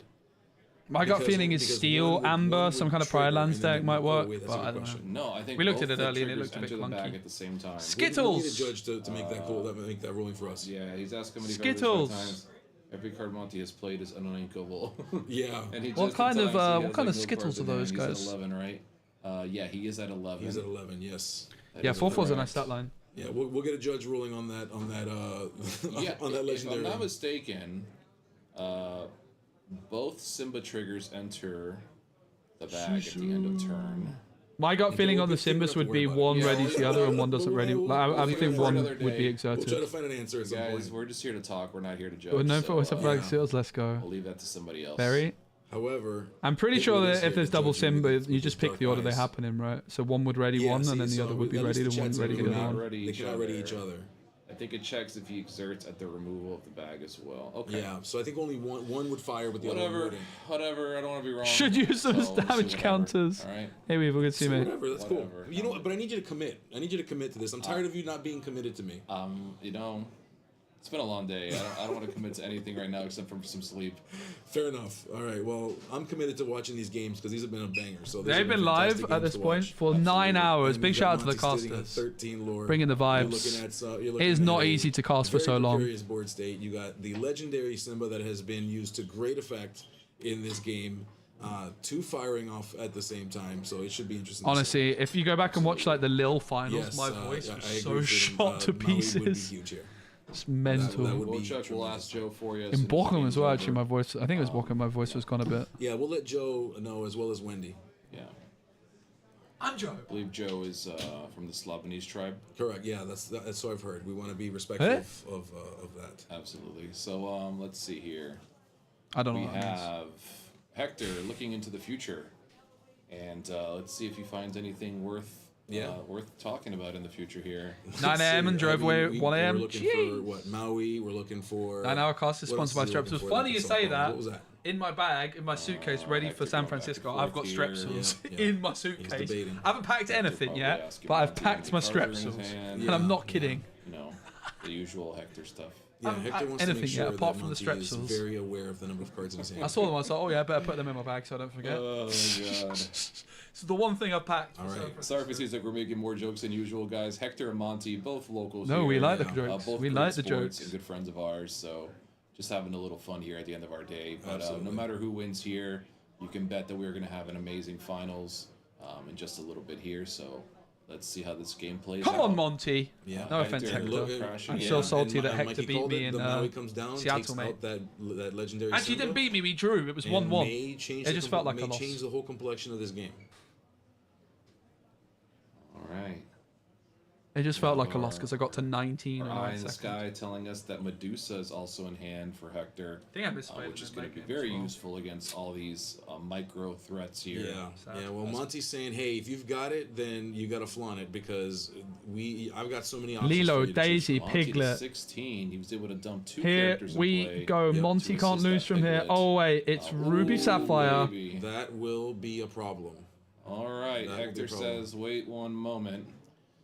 Yep. And Wait so one moment. Monty is now in the position of needing to claw 4 lore somewhere. He needs to figure out how to get 4 lore. Oh, Yeah, and this is the boy. problem with The these question decks. is, Like, Monty not can much keep burn. I don't pulling know if they're on Lilo Super back, Goof. so we know Yeah. that's a possibility, and there it comes. And we Lilo. know- there you go. And we know that Hector has the Just not that ability good though, is of it, jumping sadly, from a but- lead this large. Oh We my saw god, him do he it in the last draws a game. 1-drop. I was about to Keyed say, it off the Monty top. only has 3 ink in this game, Oh my and goodness. he used 2 of it to keep Lilo in play. And the fact that he drew another 1-drop is actually pretty, Yeah. pretty significant here. So that is a little bit crazy, but It is. now we shall see Hector trying to take control here. Actually, was this on release Also, day some or was it? couple It was on the cards. Hector, Saturday, right? No stranger Yeah, it was to on the trying to Saturday. keep Lilo's in check, considering the crazy game he had with Brennan DeCandio in the top 8 match earlier. Absolutely, yeah. So he knows all about the pressures of Lilo, and let's see if he's able to pull up an upset here. Come on, and, Monty. and take down Monty. I already know the result. Yeah, let's see. I mean, all these matches. If you could be here in Southside Gaming, they're screaming. They're friends, of course, but they're screaming at each other at the top of the lungs. I'll tell you, Hector was threatening to flip the table if Monty drew another Rapunzel. He was done watching Rapunzel draw him cards. So it'll be interesting to see how this one turns out. All right, let's see. Hector digging into the future, getting a quick peek. No one asked me where my sleeves are possible from. Card to keep him out of death here. Yeah. Keep him Those far look like my away from sleeves? being No, me banished neither. himself. Yeah, I think, I'm looking at the I like chat, the way they there's feel. some recommendations here. Dragon Shield maybe, 30 maybe we anniversary. keep that Damn, Medusa nice. alive, right? Maybe you hold on to it here because you don't know what's coming down, and I tend to agree with that. I think that Hector is. Use code SPECI at checkout, Hollow Shadow. Swat away. 5% off, bro. As well, so the brawl does answer the 5% off, bro. Be able to slam that Maui into Hey, that bro, Lilo, which bro. he chooses Hey, to do so. hey, and bro. he's going to try to Use he's going code to try to SPECI. turn this game into his favor and claw back. And there comes some of the that three lore. lore. We're back on She's the board. back. It's the Monty's zombie saying, Lilo. Great job. Lilo comes back. Oh! And Daisy Duck too. Oh, Daisy Duck off the top. Once again, Monty Yeah. able to draw a Come on, one drop zombie with Lilo. only 3 ink available, consuming 2 ink before he draws. And Monty's just ripping him off the top here. Yep, and just for clarity's sake, I know we can't see Hector's hand, but it does look like he has another big Sisu in hand. And it Get looks like in, he took Hollow Shadow. the half shark Maui as Thanks, well. buddy. I'm looking at Monty's list here, and he's got so many cards that he could be drawing that are above the cost of 1. Yes. And somehow he continues to draw the 1s. 4, 8, 9, and he's only got 10 of those 1 drops in his deck. So this, even though we called this an If aggro he deck, draws just in time or something here, total Yeah. blank, but yet he is continuing. Oh, and Hector continues to present. Oh my goodness. yeah, What which an absolute masterclass here from Hector, being able to stay in the Come on, zone zombie here. Lilo. You can do And, it. slowly Zombie Lilo, kinda zombie crushing Lilo, Monty's zombie dreams here. Lilo. If Yep. Monty draws a dead card at any point here, he's and he did finally draw one. Yeah, it looks like Monty recognized that his luck could not continue, and that he needed to figure out ways to get more ink in there. Absolutely. Taking a look at his deck list, I can tell you that the most expensive card in his deck is 5. So I thought you were gonna say dollars. no, no, I'm sorry. I meant cost in terms Cost, of I got you, yeah, cost. My apologies. I'm like, wow, $5. Yeah, it's $5. Yeah, his deck is trash. No, deck is we're $5. kidding. We're kidding. No, but yeah, you're looking at 5 costs as the highest cost right now. So you got to respect the Ruby fact that Sapphire if you've drawn 2 is ones, pretty good. You can't rely on that. Nice the whole run, time. though, So he drew that Monty. Maui. He's got to ink it, and so he's forced into Yeah, a the position shark, where you he don't wanna needs give the take turn shark. off. Yep, Hector now showing the power of Maui Shark. If you guys don't Who will know, now Maui be Shark, able if you to challenge attack it, that if Lilo you every turn challenge he so something, you can pleases return it. and grab back an action, which I'm sure Monty's not going to be a fan of. So There you go. Monty may put a halt on bringing that Lilo back. All right, over that's from GG. now on. Unlucky Monty. Yeah, Let's watch finals. There is very But, food poison his way Yeah. into the finals. Simba came Imagine if he down. wasn't- And that's GG. Hector's in the finals. My Seattle round 2 opponent. And Hector in the It's matches that he's been able Hector to run versus and get Dylan really in the back, finals. It has It's been with Amethyst through the Steel control. versus So it really Ruby depends on how quickly Sapphire. Dylan can get to Let's that 20 that do he it. needs to before. Big shout out to Hector can Southside put Games, his toes who in the floor. hosted this tournament. It was a free to enter tournament the day after the set 6 release, and the prize pool was 4 cases. That is 16 boxes. So huge shout out to Southside Games for running this event. We've got Dylan, who's playing Amethyst Steel. We've got Hector, who's playing Ruby Sapphire. Hector also, I played against him in Seattle in round 2, and we went 1-1. I got to 19 when I went second. Not that I'm still salty about that. I'm still so salty about that. Damn it. Every time I close my eyes, I see Hector's Diablo challenging my magic broom. Anyway, it's a Robin Hood to start things off for Dylan here. Hector on Ruby Sapphire. Not open deckless, I believe, but at this point, it's a good chance they know what the opponent is playing. So Dylan's playing this version of Amethyst Steel with the Blue Fairies, the Tinkerbells. Pretty interesting setup. Obviously, Blue Fairy synergizing well with the Floodborns. And Hector just reading that Tinkerbell. It's a 3-cost evasive. It's Surfer Mini, but in Amethyst. And it is a Tinkerbell. So look out for Dylan being able to shift that giant Tink onto it. Hector going to ink the Let It Go and play Sail the Azurite Sea. Sail the Azurite Sea allows you to draw a card and ink a second card this turn. You are able to draw before you ink that card. So in other words, you're able to ink the card that you draw off Azurite Sea, which is pretty interesting. Didn't see what went into the inkwell there, but it's now back on over to Dylan. Not a single card on the board for Hector. Dylan with 3 lore on the board, Hector had no idea what he was playing, went in blind. Okay, he'd seen 2 of your matches. Damn, that's interesting. So Hector goes in blind, but Dylan knew what Hector was playing.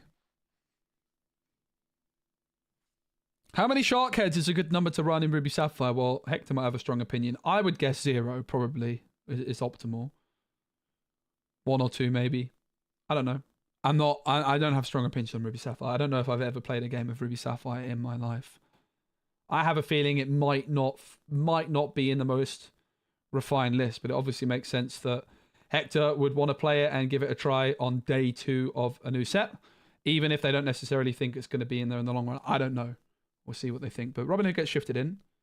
It's a good card, don't get me wrong. It's got a lot of good targets. It's going to be Robin Hood singing Friends instead of Question for 2. Interesting. Usually when you're singing Friends, you'd rather be singing it with something which only quests for 1. Doesn't feel great to use Friends on a card which quests for 2, but it's still drawing 2 cards, right? It could be a lot worse. In comes Tala for Hector. First character they've got down on the board. Don't have that turn 1 Popsicle either, so no items.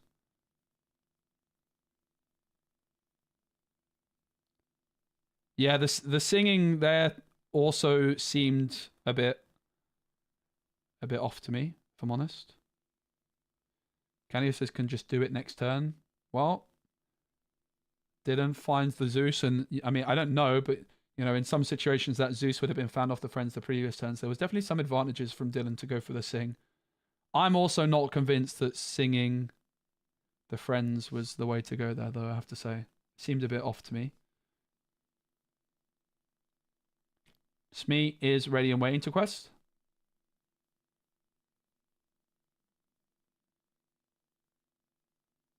And Blue Fairy gets inked, and in comes the Goat.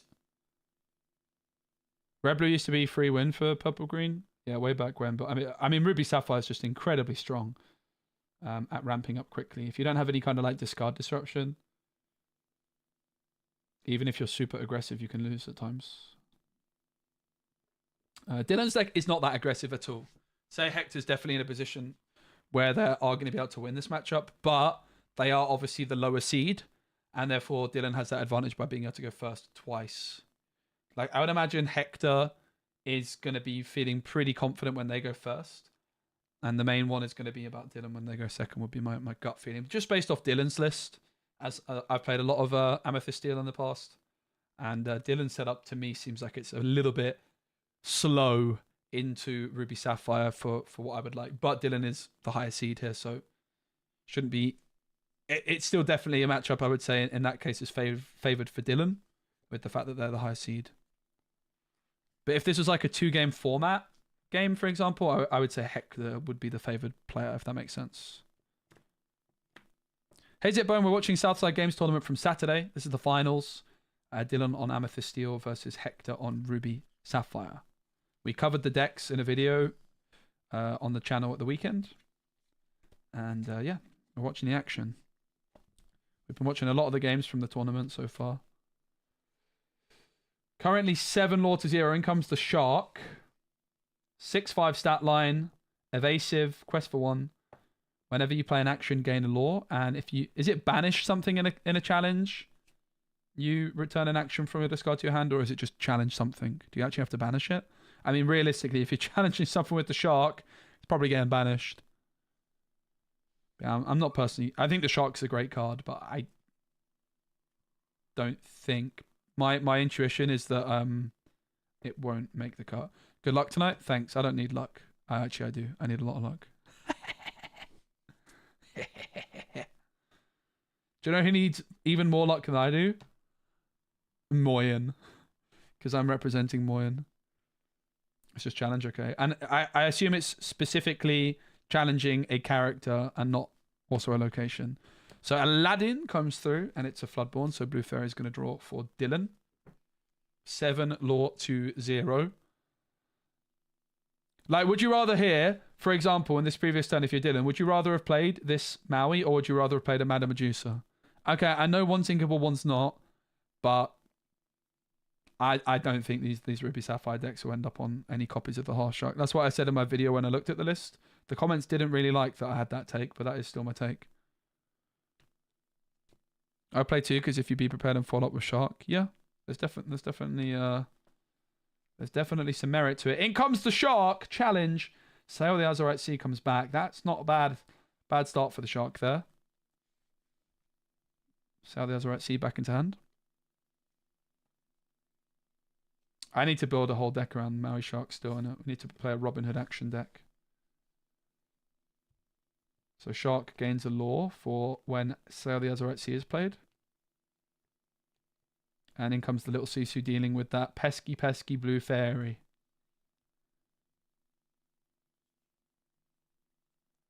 And yeah, Joseph pointed out that the blue fairy could have taken out the Shark, but Hector playing around that possibility. Beast is going to draw for turn. Or Beast is going to draw and then draw for turn. So 2 cards drawn for Dylan. Only 3 lore on the board. They're currently at 9. They can get up to 12. It's not that impressive here for Dylan. That's what I'm saying. I think like the deck to me looks a little bit slow for how I would personally build Sapphire Steel Amethyst for this matchup in particular. Like no 1-cost Maleficence, no fire. Maybe there's a couple Fire the Cannons. But they are going first twice. Might be fine.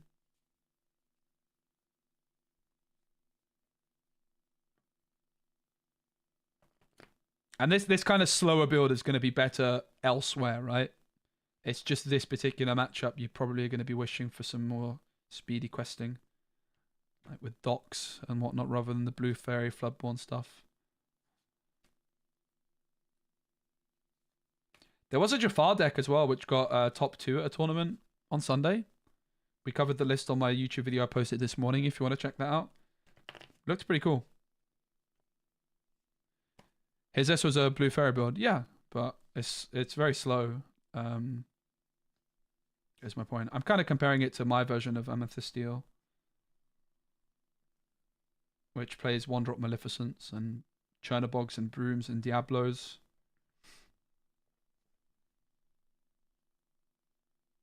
And even that deck can lose to Ruby Sapphire, so it's definitely going to be a bit of an uphill battle for Dylan, but has that advantage. I think if Dylan was the lower seed here, Hector would be incredibly favored, basically, is my point. But because Dylan is the higher seed, they probably are still the favorite, but not by much. At least that's my intuition. That's my hot take on it.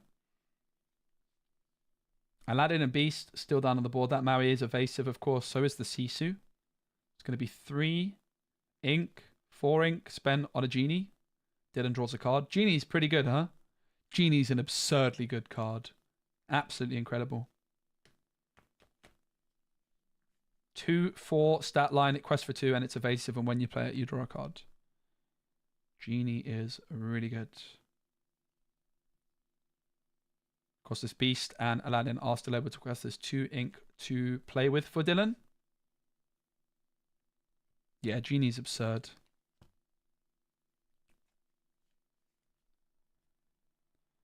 What do you mean seed? Yeah, no, man. So if you see here, seed is like a... So this is a top 8 cut.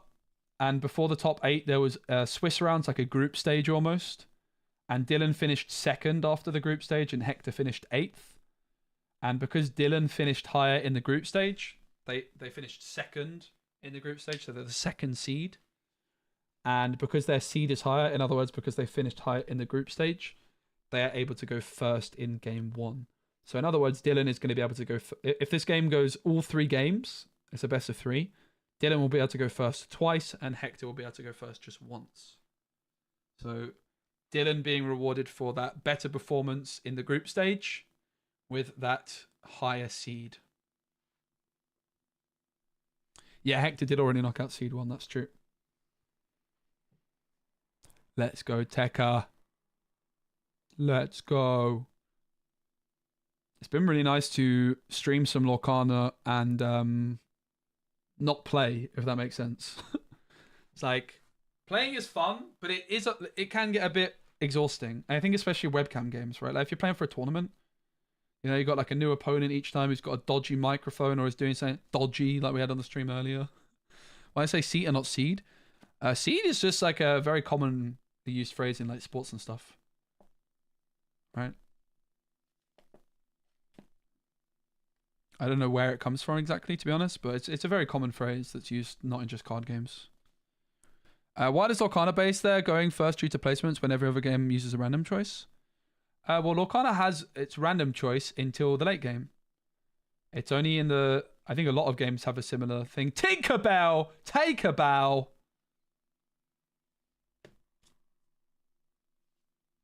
Take a bow. I think it's really good that a higher seed is rewarded because it would be pretty unfair. Like, let's say, okay, Hector and Dylan played in Swiss in the group stage. Dylan wins 2-0, and then they play in the final. Hector's the 8th seed, Dylan's the 2nd seed, and Hector gets to go first twice. That just wouldn't be very fair, if you ask me. A lot of other games, yeah, in top placement get choice. Yeah, exactly. It's actually quite common. I think it's a really good thing. Like, when I've played at set champs where they don't do high seed goes first, I kind of lose my mind a bit. I think it's like become quite standard that it's done everywhere now. Grammatala down on the board for Hector. Dylan is ticking away slowly. That Tinkerbell was huge, cleaning up 2 threats at once. Little Sisu comes in, not ideal for poor old Hector. Seed is often used in drafting sports. It's used to describe the practice of spreading out the most skilled players or teams throughout a tournament bracket, spreading the seeds. Interesting. Is that where it really comes from? Very interesting. Because in like tennis, for example, if you're like the rank 1 player in the world, you'd be like the first seed, right? Plus, it gives incentive to play for a higher seed. Yeah, that's true. Like Moyen in Seattle, guys, absolute legend. He was like guaranteed to be one of the top seeds, but he played like another game in Swiss. 2-0'd it and then finished like as the 3rd seed, but sadly lost his top 64 game. Oops. Poor Moyen. He said he misplayed it, so.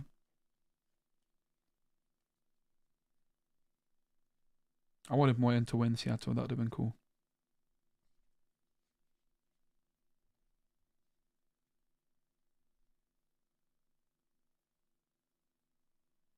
Rabbit now down on the board. Like, Hector just hasn't really had that big board clear. Like, this Beast and Tink just been sitting there chilling. Actually, if you think about this Beast, right? Wasn't this Beast on the board when Maui Shark hit the board? Like a Madame Medusa instead of a Maui Shark. Okay, it's an uninkable. I'm aware. But, like, there's levels to this, right? There's a reason I'm not convinced by the Maui in these decks. There's levels to this, mate. This Beast has drawn like 17 cards and quested for 4 by now. Like... Madame Medusa instead of this Maui Shark, and Hector wins her, I think. Also, just a tip for next time, guys. Make sure you can put that do not disturb mode on your phone. You won't get those little notifications. Not that it matters for the viewer experience. I'm just more worried for your own sakes. Don't think you replace one for the other, though. 2 different purposes. Yeah, maybe. I just don't really know if there's room for the Maui Shark in these decks. I'm not convinced. But yeah, you're right. No, you're right. Maybe there is. I just don't see it, probs. I think Maui Shark's really good, though, by the way. I think it's really, really good. But it's even better if you build your whole damn deck around it, right? Sisu! It was shifted so it can take out the Beast. Option to heal with the Porpsicle, but not a very logical choice, I guess. But yeah, so many cards in hand for Dylan. Like, if this Beast got answered many turns ago, they would have like no cards left in hand at this point. Popsicle is going to heal the Sisu. Can still be taken out by the Tink, but protected from something like Fire the Cannons. Oh, Fire the Cannons in hand as well, so very heads up play by Hector. How much better is Rabbit than Genie? Rabbit is better in a slower deck, Genie is better in a quicker deck. Personally, if I had to pick one card and only one card, I would pick Genie over Rabbit. But that's because I like to play quick decks.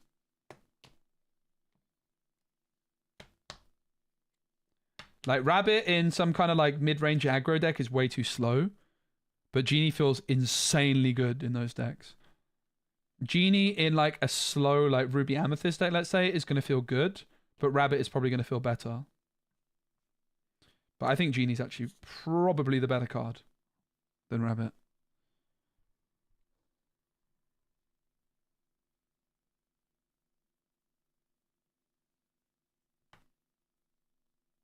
Most decks, I think you play a combo of both. Yeah, maybe. There's a lot of decks you can't play a rabbit in, and I'm not sure there's that many decks you wouldn't want to play a genie in. If that makes sense. It is not quite a scoop yet from Hector. But there's another beast staring him down. Needs a B prep. No ice blocks available. Vision of the future. Looking for that B prep. Could sing it. 6 ink available, so could ink. Don't know if they've found it. Don't think there's anything else that saves them here apart from B prep. What time's your game? 11:30 PM UK time. Quite late. I wanted it earlier, but it is what it is. So it's 11:30 PM UK time. But also don't forget, I'm going to post it on my YouTube channel probably tomorrow morning.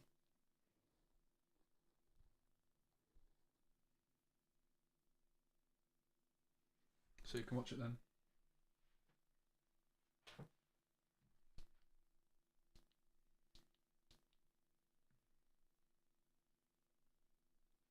Yeah, I'm playing. It's my only game I'll probably play because there's the B prep sung by Sisu.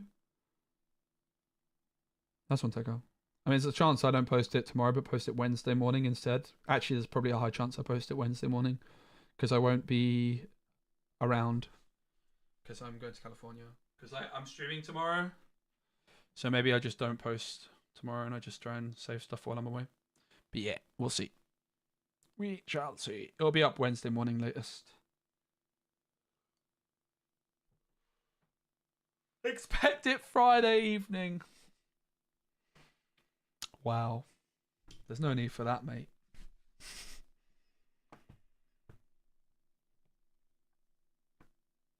Dylan needs 2 more lore. They play White Rose. Bell's getting inked. That is a lot of ink. I don't really know if I massively agree with this play. Like, I think it was better to just play the Smee and the Bell and not ink, right? Not sure I agree with that. I don't know exactly how many cards they have in hand. I like that they're demanding another B prep. Yeah, I'm going to be in California, Rudy, on Saturday for a Disney Lorcana tournament in San Francisco. You can come and play. It's the Battle of the Bay. I have a link where you get $5 off the entry fee if you're interested. And I'm going to be streaming on my channel Saturday. But Dylan takes game 1. Hector just didn't really ever equalize that board. That beast sticking around was the difference maker. Hector starts off game 2, going first, of course, with that Portugal. Dylan responds with a channel box follows. Hector is now... Can we go on ×2 speed? Why did I only just think of this? Is that a thing on Twitch? Of course it's not. Twitch sucks. Oh my god, it is. Oh my goodness, guys. Why did we not think of this? Why did we not think of this? We're on 1.5 times speed. Look at that shuffling, Dylan. That's incredible. Dylan's so quick at shuffling. Oh my goodness. That's what I can't appreciate you, mate. Well, I'm going to try and go to some locals as well, so... Going to try and get to some locals while I'm there, I guess. I don't know exactly. See what everyone's got planned. But it'll definitely be nice to hang out with everyone. I want a party as well, you know? I want a party in San Francisco. How often am I going to get to do that in my life? Not very often. I hardly got to party in Seattle. Because I had Moyen, like a little puppy at my heels going, "Oh, but Spissy, I don't want to go back to our hotel without you." We were staying in a pretty shifty area, I'm not going to lie.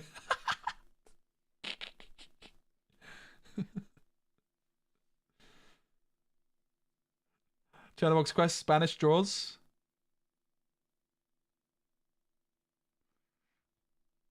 We were staying in a very shifty area. I quite liked it though. It was quite fun. Plenty of good shops and things to do. You'll be busy. Oh yeah, I'm excited.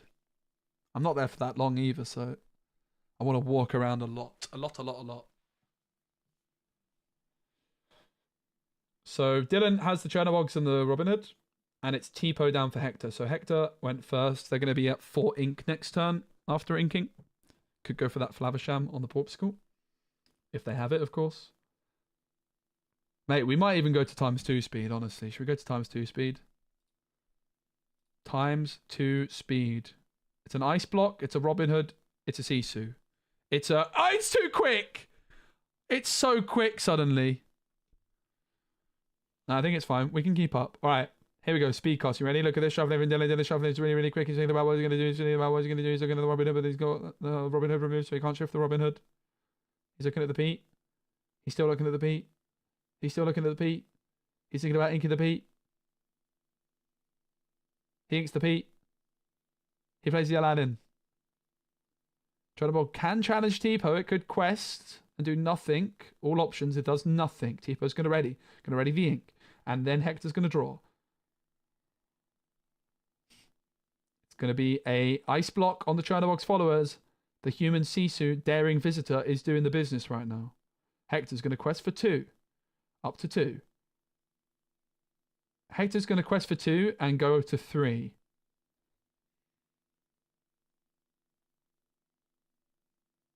Huh? Huh?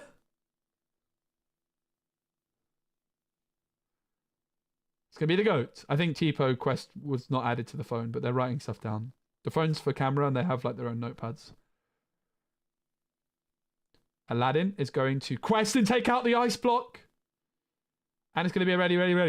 Now it's going to be over to Hector. Hector's going to play the Tipo into the Inkwell, going to play the Mao and take out the Aladdin. And then the Mao is going to take 2 damage. Going to quest for 2 with the Sisus, but not quest with the Tipo, not use the ice block to heal the Mao and not even use the ice block on the goat for no reason.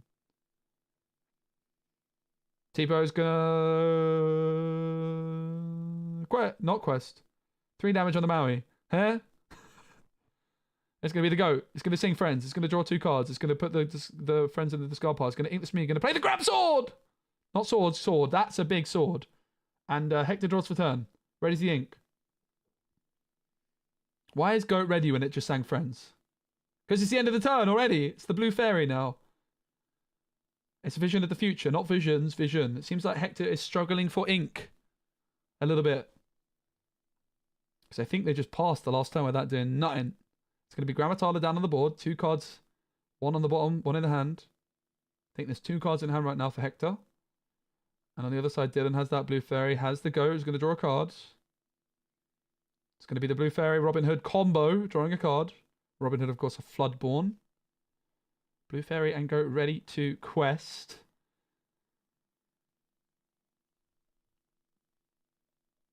-1 law. I think it's easily done. The players are making sure that the notepad, don't worry. It's all good. Everything's being tracked proper. Double quest, up to 5. It's 5 all now. 5 ink currently available. It's going to be a vision of the future for Hector. That's right, vision, not visions. Vision. 4 ink still to play with after this. Could ink to go to 5. It's going to be a Porpsicle for 1. 3 ink to play with. It's going to be Maui inked. And for 4, it's going to be the Flavisham Man. The toy maker. Tyler's going to trade with the goat. And Dylan's going to gain 1 law for its trouble. He's going to draw a card. Blue fairy still on the board. So every time a Floodborn card is played, they're going to be drawing. There's a Zeus, which doesn't quite deal with this Flavisham. 5 damage it does. And Flavisham with that 6 willpower. Dylan is shaking his cards. It's going to be 5. It's going to be 6. It's going to be a Fire the Cannons and a Zeus to deal with the Flavisham Man. It's going to be a double quest for 3 up to 9. And it's back on over to Hector. Hector at 5 law. Dylan at 9. Hector, of course, went first in this game. It's going to be the Flavisham Man. Banish a Popsicle. Draw 2 cards. We've seen that before. 3 ink left. Has not yet inked for turn. Another Tala would be tremendous right about now. It's going to be a Great Stone Dragon. That could be worse. Not a card I adore. But it's a good target for Flavisham, at least, if nothing else. Robin Hood and Blue Fairy if they quest. Dylan's up to 12. And of course plays a deck with goats and bounces. It's going to be Pete. No actions for you, mate. It's going to be a smear. It's going to be a double quest. They're up to 12. Hector draws. The Great Stone Dragon puts the Tala into the Inkwell face down and exerted. The Flavisham is going to banish the Great Stone Dragon and gain a law while it quests. Drawing 2 cards. The Flavisham engine is rolling, but is it too little too late? Dylan with a wide board and a lot of characters, importantly, with 3 strength or more. So that Sisu is not going to deal with them.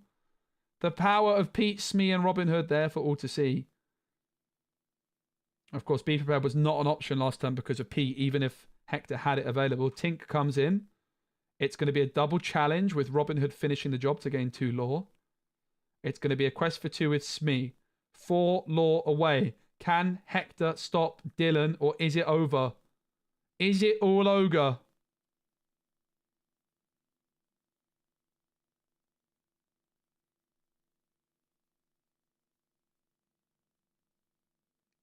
Tinkerbell, Smee, and Robin Hood all questing for 2. Pete just for 1. Aladdin on Iceblock turned out to be huge. That's a really good point, Trev, not today. That is a very good point. Yeah, that Aladdin dealing with the Iceblock earlier on, very big deal for many, many reasons. Denying the Flavisham engine to us a pretty big degree as well. Let it go, let it go. Can't hold you back anymore.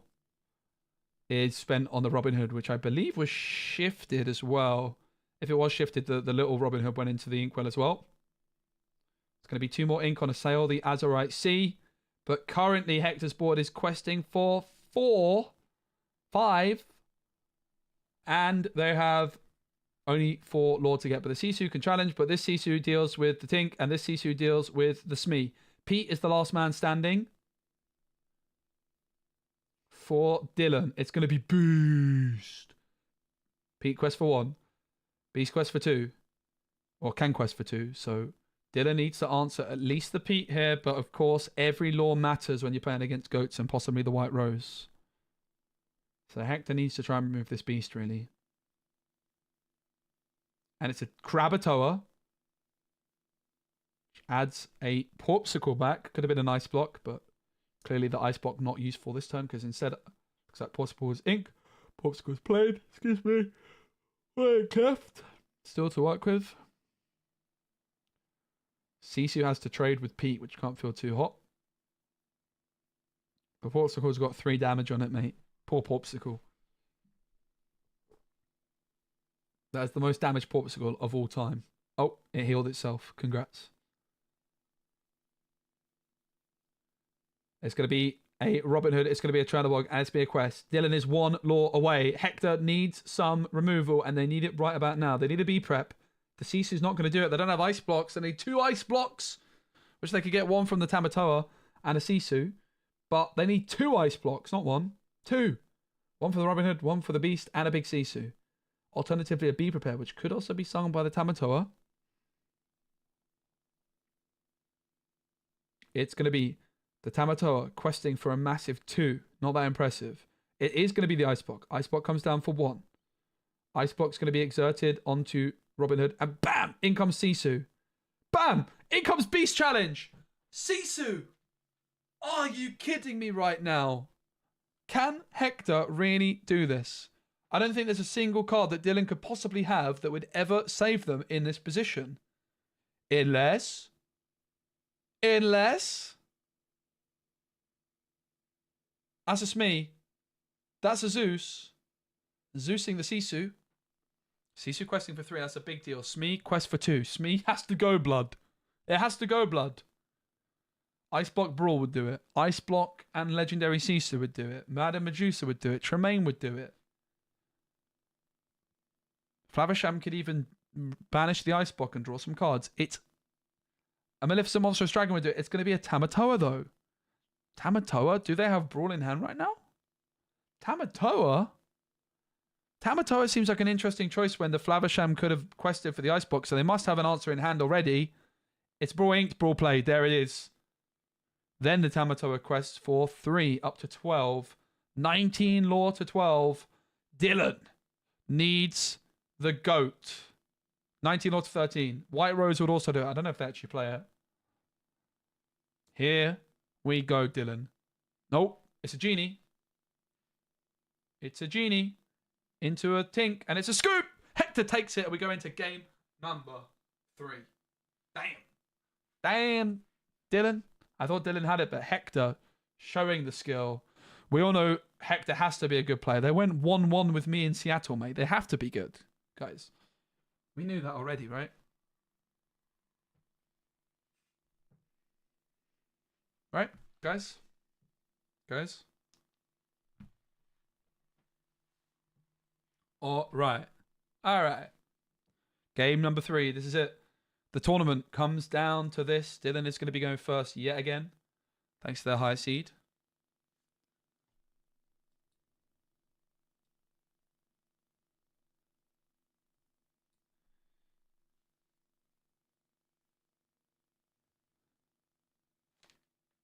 So Dylan's just going to be looking for a nice little curve. That Tinkerbell on 3, Genie on 4.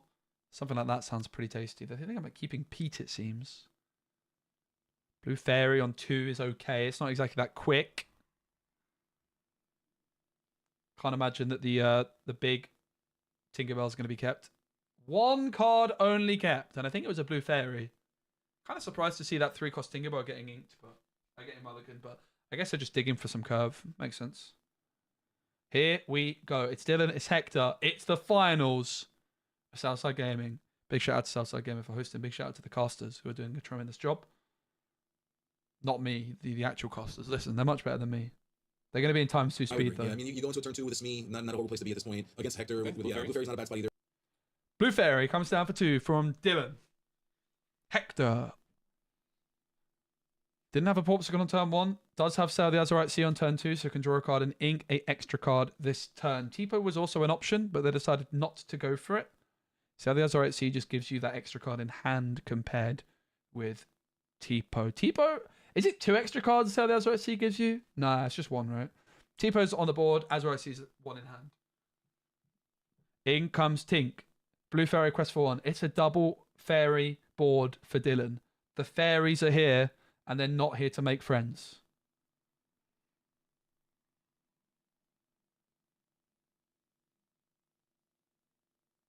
Is there a tooth fairy in Disney lore? In comes the Sisu. Sisu, also evasive, deals with the Tink. Nicely done by Hector. It's a very good start by Hector. If you're Dylan here, and you're going into turn 4 with only 2 lore on the board, might not even be 2 lore, because this Blue Fairy might not want to quest, but the Fire the Cannons is a tempting option, though, to deal with it. It's a second Blue Fairy, it's a Fire the Cannons, it's a quest for 1. It's an Ink of the Giant Tink, and it's a pass. But yeah, we only have 2 lore this stage in the game. If I'm Hector, I'm feeling kind of okay here. The Blue Fairies can run away with it quite quickly, but honestly, I think the board state's kind of good for Hector right now. And so Hector's in a position where they're definitely going to be able to win from here. Grandma Tala comes through. Tipo gets inked and Ice Block comes down onto the board. Those 2 Blue Fairies are still evasive, but this is where things can start to get very, very good for Dylan. If they can play a Floodborn, they draw 2 cards, and they certainly do. And it's that Aladdin, which we saw put in some serious work in the last game. When it quests, it banishes an item. In Shrek. Shrek is not Disney, right? It's DreamWorks. I think that's different. How do I like red purple list from what's ICL? I don't know. Isn't it basically just Genie and Rabbits? Boring. I feel like red purple players could innovate a bit more, but maybe they can't. Maybe they don't need to. No locations.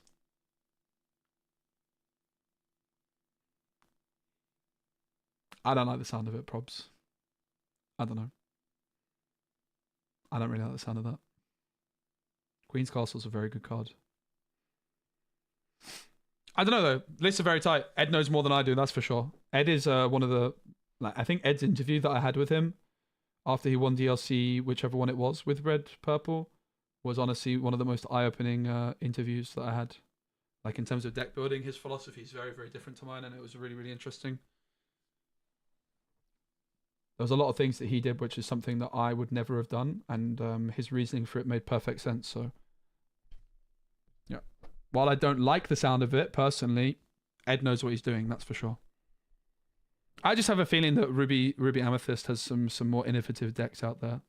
Pete comes through, no actions, his double quest from the Blue Fairy, and it's gonna be a quest from Aladdin. It seems like to deal with that ice block, but also has the option of taking out the Tala and goes for that instead, which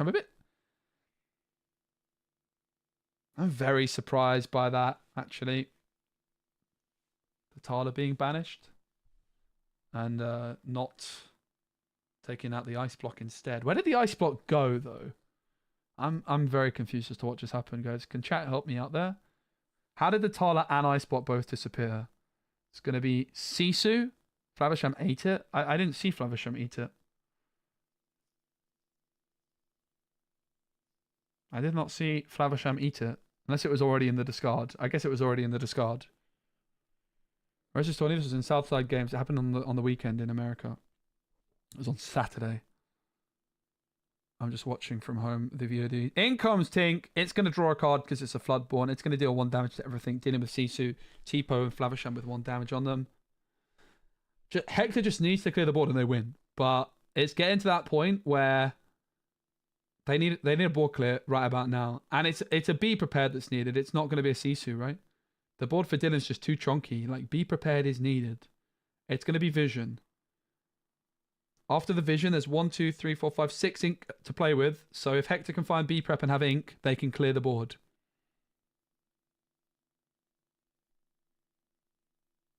It is a B prep, and suddenly, everybody, we've got a final. Because Hector has cleared the board. And it's now surely Hector's game to lose. But the Genie comes through. That's a great response from Dylan. And that's not bad either. 8 ink for Dylan? That's a lot of ink, mate. Dylan, how you got so much ink, bro? 8 ink, those blue fairies. That's how. Popsicle for 1. And it's Tamatoa. No, Dylan thought his Genie was Gonzo, but it's not quite. And again, that Tamatoa, not exactly what you're looking for at this moment in time. I feel like Hector, we just haven't seen many Madame Medusas come through. And I feel like Madame Medusa could have been a real difference maker in this kind of matchup. While going second in particular, right? Because let's not forget, Hector's been gone second twice. In comes a Rabbit. Dylan's had very, very good cards here to stabilize after this board clear. And in comes a Smee. Suddenly, Hector's staring down the barrel of a board which can quest for 6 with a Rabbit and a Goat on it. Mental. Obviously, Tamatoa can challenge the Goat, but can't touch the Genie because it's evasive. Plays only 1 Medusa? Yeah, maybe. You can see the list on my YouTube. I covered these decks already on my YouTube channel. I also covered, there was like 5 tournaments that happened on Sunday. I covered those in a separate video on my YouTube.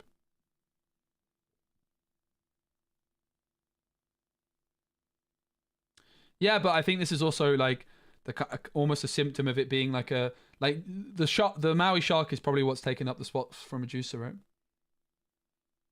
And it's like, I mean, not exactly, because Maui Shark's inkable, Medusa isn't, but yeah. The Ice Block comes through. The Genie is dealt with the Brawl.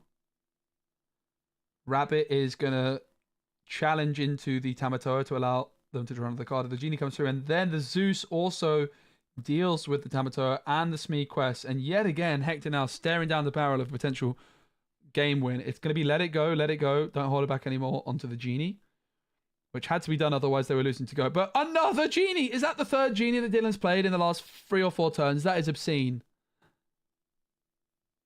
I think Mao is good. I just think it's going to be like good in decks where you build around it.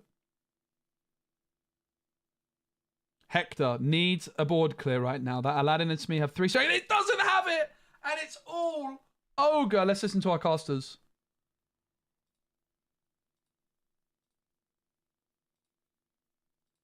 Wait, I can't find the button. I don't want to listen to them in ×2 speed. Congratulations to both these players on an amazing set. Yeah. Definitely congratulations to Dylan. Big shout out to our casters who were casting for 10.5 hours. Yes, I think what we'll do is we're going to just take a short, like the shortest break to just make sure to see where they're at. And we are going to jump right back. So don't go anywhere. We're gonna... Sick. I'm well up for that. Interview time, guys. What a great tournament this was. This is awesome. We need more of this, mate. Sorry, let me rephrase that. I need more of this for my content. This is great. This is like the most relaxing stream I've had. It's great. I could get used to this. I'm pretty tired. I've been stood up the whole time. How long have I been live? 7 hours. Standing desks are OP. Can you let Stefan know? You can be heard, just so you know. So Hey, we're back, and we are here with the winner of our first 4Case event, Mr. Dylan. Thank you so much for joining me in the booth here. And how do you feel? Nice hat. Honestly, kind of shocked. Kind of shocked, really? Yeah, I came into today like not really expecting the deck to perform all that well. I've played it before, other iterations of it, and I was like, oh, there's some cool new cards I want to try out, and sure. I'll just. You know, I have a lot of fun with it, so I was like, I'm just going to play what I have fun with. And let's go, Dylan. Took it all away, so. How did you feel knowing this morning that you were going to have to scramble and find some new cards that maybe you haven't had as much testing with. And yeah, your deck. and you can see that in my list. For instance, like I'm running 3 genies and sure. and 1 rabbit. That should be a 4th genie. I was gonna ask about that. Okay. Set, so I didn't open any of the new set. We drafted last night, and so I got a couple cards, but that's brilliant. Yeah, just kind of winging it, throwing some stuff in where I think it fits. And, sure. But, so it wasn't an intentional split. You wanted to put 4 Genie because I'm not running the balance package anymore. My idea was Genie's a little bit better than Rabbit. Absolutely, yeah. And then definitely some changes I'm gonna make to the deck for anyone who's wondering. That's a joke. Definitely cutting that 7-drop Tinkerbell. Yeah, the list isn't posted yet. It will go up eventually, but yeah, we did mention obviously the 7-drop Tinkerbell. Yeah. Even though she did some work and. All right, can I just say, guys, hear me out. On my video review where I reviewed the deck, what did I say? That 7-cost Tinkerbell is not very good. Remember I said that? I remember I said that. Pretty sure I also said it was weird that they were playing 3 genies and 1 rabbit and not 4 genies. Sorry, I'll stop stroking my own ego here. Yeah, I think I'm done. I think I'm done stroking my own ego. Yeah. Some of your games, but she did okay, but yeah, definitely not what I'm really looking for out of a 7-drop. You know what I mean? Of course, yeah, no, definitely not. And the shift is usually kind of irrelevant. You don't really want to be doing it, so. But yeah, honestly, no, the 7-cost Tink against Hector were phenomenal. All my games today were great. Absolutely, played a lot of people I know, so it's always cool being around everyone. And were there any cards you think that maybe overperformed or underperformed besides the Tinkerbell that you thought that were like all-stars or maybe dropped the ball today? This is a very similar list to what I played actually in set 4 a decent bit of, and it's all kind of doing what I would expect it to do. You kind of have your 2 lines between fairy into Bloodborne stuff, or you go a little bit more aggressive with Smee. Sure. I guess the new additions would be Genie, who I think is great so far. I think he's going to be, I don't know if he's going to replace Rabbit in every deck, but he's going to be up there. And then the 3-drop Tinkerbell was interesting. I think maybe slightly overperformed because it was same card as Surfer Mini that a lot of people played back in like set 3, set 4. Sure. But now we have it just fits Amethyst more than Ruby. 6 Tink on turn 4, and that's been huge. That actually won me a couple games for sure. Absolutely. Being able to shift around 4. Yeah, there's a good shift target. A lot of brawls, and as we obviously your last match, a lot of Sisus and stuff like that. That does kind of prey on these kind of cards, but overall, I mean, I was a huge fan of Surfer Mini, so so overall, great job. Amazing job today, we're super happy to have you. I know you're a local in this area, so it's cool to see a local take it down. I'm in West Palm, so I'm not that far, and this was an amazing tournament. I just want to say thank you guys to SSG. This is my first time here, actually. Oh, awesome. Let's go, SSG. For a free tournament. It was amazing. Free tournament, guys. Cost nothing. Did a hell of a job, and free tournament. I'm going to go to a free tournament. The first day of the set, there you go. It was exciting, so. Very nice. So thank you guys very much. No, my pleasure, man. Thank you for having us. Thank you, Dylan. Thank you. And I know it's been a long day, so we'll let you hit the road, but congrats again on an amazing performance, man. Appreciate it. No problem. All right, guys, I'm going to swap out real quick with Gabe, and Gabe's going to bring in Hector so you guys can chat with him a bit. We're actually going to take a short break because the camera closed. All right, let's see. I'm gonna have a nightmare, guys. I'm gonna have like flashbacks to Seattle where I was across the table from Hector, and I drew with him 1-1, getting to 19 lore when I went second. Damn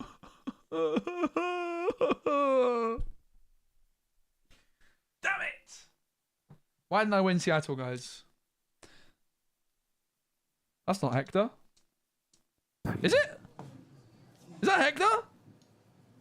All right, and we are live. We are live here with Monty Thompson. Monty, how you doing, buddy? Oh yeah, it's not Hector. Member of Team Illuminati, proud member of Team Illuminati. I don't think that's who I played, best friend here, who made it to the top 4 of the SSG 4-case tournament with a very, very unique deck with a Ruby Amber aggro deck that we had the pleasure of seeing go up against Hector in Game 3. So I'm curious, talk to me a little bit about your deck and about some of the decisions that you came to around why this was the deck you needed to bring today. Well, I really did think that an aggro deck would be, the type of game to play, because I felt like people were going to play. She is a bit of a surfer. Slower, trying different mechanics that wouldn't. All right, let's see for Hector. GG's though. This is good. Yes, that's him. All right, just let me know when we're live. Okay, so we are live. Hey, so guys, that's Hector. We are here I'm not against Hector in who is Seattle. our runner-up, second place. here at the Southside Gaming Lovely guy. 4-case tournament. I keep you know what would have been more calling it nice 2-case if I beat him tournament. to It was a 4-case tournament. I didn't. This is our runner-up. We got to see some fantastic matches. If I'm being biased, here's some of my favorite matches of the day. Just some crazy comebacks, Hector. So talk to us a little bit about your deck and some of the things that you thought about as you were building it and thinking about how you're going to come here and show up with this thing. Well, I just played a locals with it the night before. I did well. I thought, hey, I've never played like kind of control, like red blue. I usually hate it. So I was yeah, like, Hector played Amber Emerald. Coming in January, so I want to test all the good decks, right? Just to make sure I'm well versed in some of them. Yeah. And today, as I was playing, I learned a lot. Obviously, I didn't have enough reps with the deck, so let's go. It took me a while, but you know, I did pretty good. The deck list, I had a bunch of I just didn't know what to cut, so I left a bunch of 1-ups, and then a couple of 2-ups that I thought were helping against a matchup. For example, the little queen, just because I thought, man, with my luck, I'm gonna play so much hyper aggro, so it might do something, right? The queen came in clutch against the Candio. Top 8, top 4, in 2 rounds of Swiss, so it helped. The 3 little Sisus I chose to play because obviously the hyper aggro kills. 4 genies is $20 for now. Helped out quite a bit. I think I have a few foil genies card actually. That overperformed the shark. Let me check how many that I was got. pretty good. I usually play it on any Shark deck. overperformed, interesting. Just multiple lore gains, get How many back your foil genies have I got? brawls, your let it goes, your how far I go, anything. It was just a nice little loop. If it stuck, it helped a lot. Yeah, absolutely. And you know, it's interesting. We got to see some of those things in play. We got to see the Queen of Hearts come out when you needed it. So it was really cool to see. I'd be remiss not to talk to you a little bit about Continentals. You mentioned Continentals, which congratulations on getting your invite to Continentals.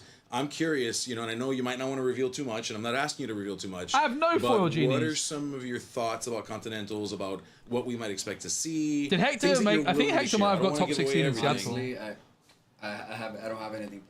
I haven't decided. Right now we're in the testing stages. Right? Okay. So maybe within the next couple weeks. NA Continentals isn't for a while, right? I like the most, and then I'll stick to it, play test it for the rest of the month of December, and go from there. But as of now, I'm just gauntlet testing a bunch of decks. Okay. All right, fair enough. Yeah, and I'm sure as you get closer to it, we'll figure it out. It's interesting because we're hearing some people online, people who have an online presence that are getting Continentals talk about the need for secrecy, but. I think you're right too. I think we don't know what next set with this set coming up looks like. So, I guess the other thing I wanted to ask you about is just talk to me about the date, right? Like we had 70 people here at Southside Gaming. We had I want to go to Southside Gaming. See some great stuff. So talk to me about how your day went in general, and just what your thoughts were about everything we did today. Well, my day started horrible. I came over here with food poisoning. Within the first 2 rounds, I had gone to the bathroom like 20 times. I was dehydrated, just drinking Gatorade all day. Started a little rough. It picked up. It was great because a lot of competition. There was multiple people that have made top 16s, top 64s. It was good competition, right? On top of that, the prize support provided was doubled, so that made it even better. Yeah. So every round was a banger, right? Every round I played a bunch of friends that I've done amazing in tournaments. So that was a good amount of practice. Other than that, it went kind of smooth. It did take a little while, obviously, but some of these matches are long because I'm playing control, and I did play against 3-4 blue steals. Yeah. So that took a little while. Mm-hmm. But other than that, it went super smooth. The environment was great. Everybody was happy. Things couldn't have been any better today, even though I've been really sick today. Yeah, which thank you for pushing through it. You had so we appreciate that. All right, Southside Games. Thank you so much for having us. Track today. Thanks for letting us watch it. Big shout out to the casters, big shout out to the players, big shout out to the organizers. Really recommend you guys go check out Southside Gaming. I want to go visit. That's just so awesome that they hosted a tournament that was free and it was 4K prize pool. That's mad. However, guys, I think I'm going to go. I think it's time for me to go. I am going to be playing my EU versus NA tournament game. Go follow Southside Gaming on Twitch. I am going to be playing my EA versus NA tournament game in 2 hours, 15 minutes. So I'm going to get a bit of a break from Lorcana. I might get a bit of practice in as well. Off stream. It's going to be not on my channel. It's going to be on V Vonderland's channel. Why have I got so many Twitter notifications? What has happened? What?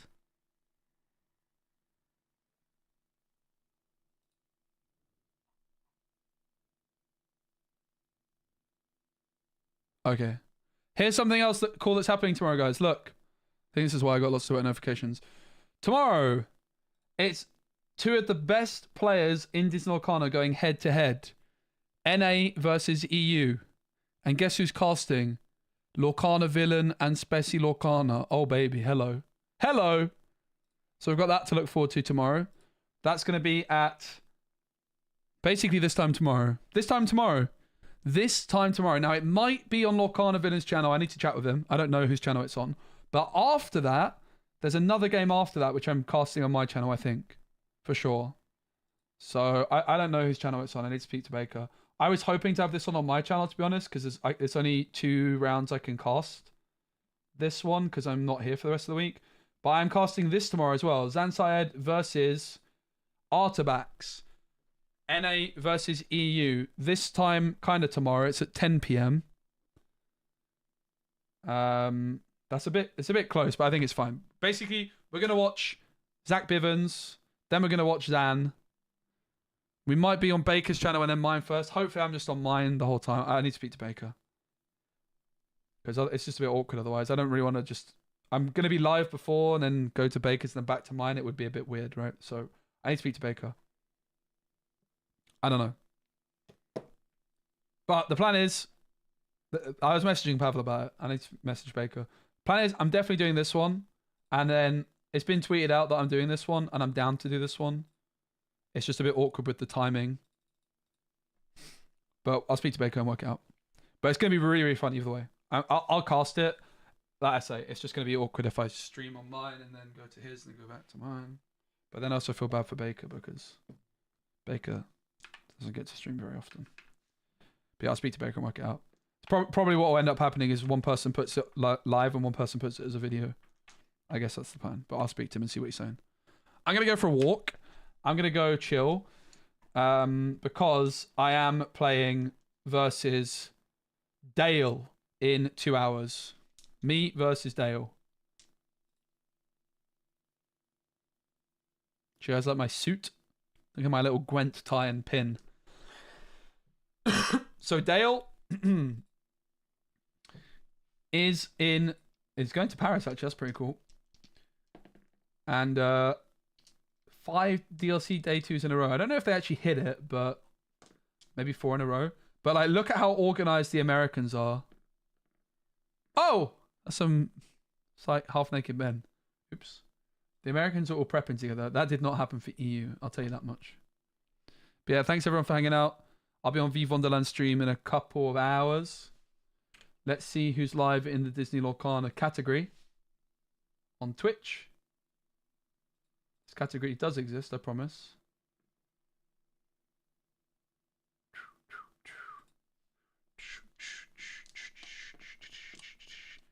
Box opening in French.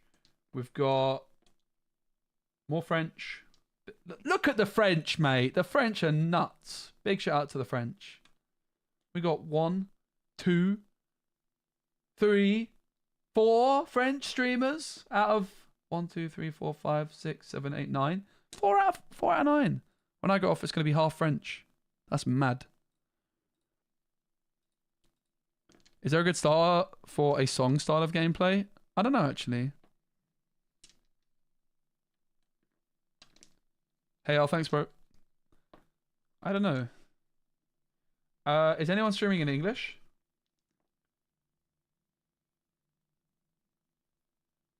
Mill? This looks like a mill deck.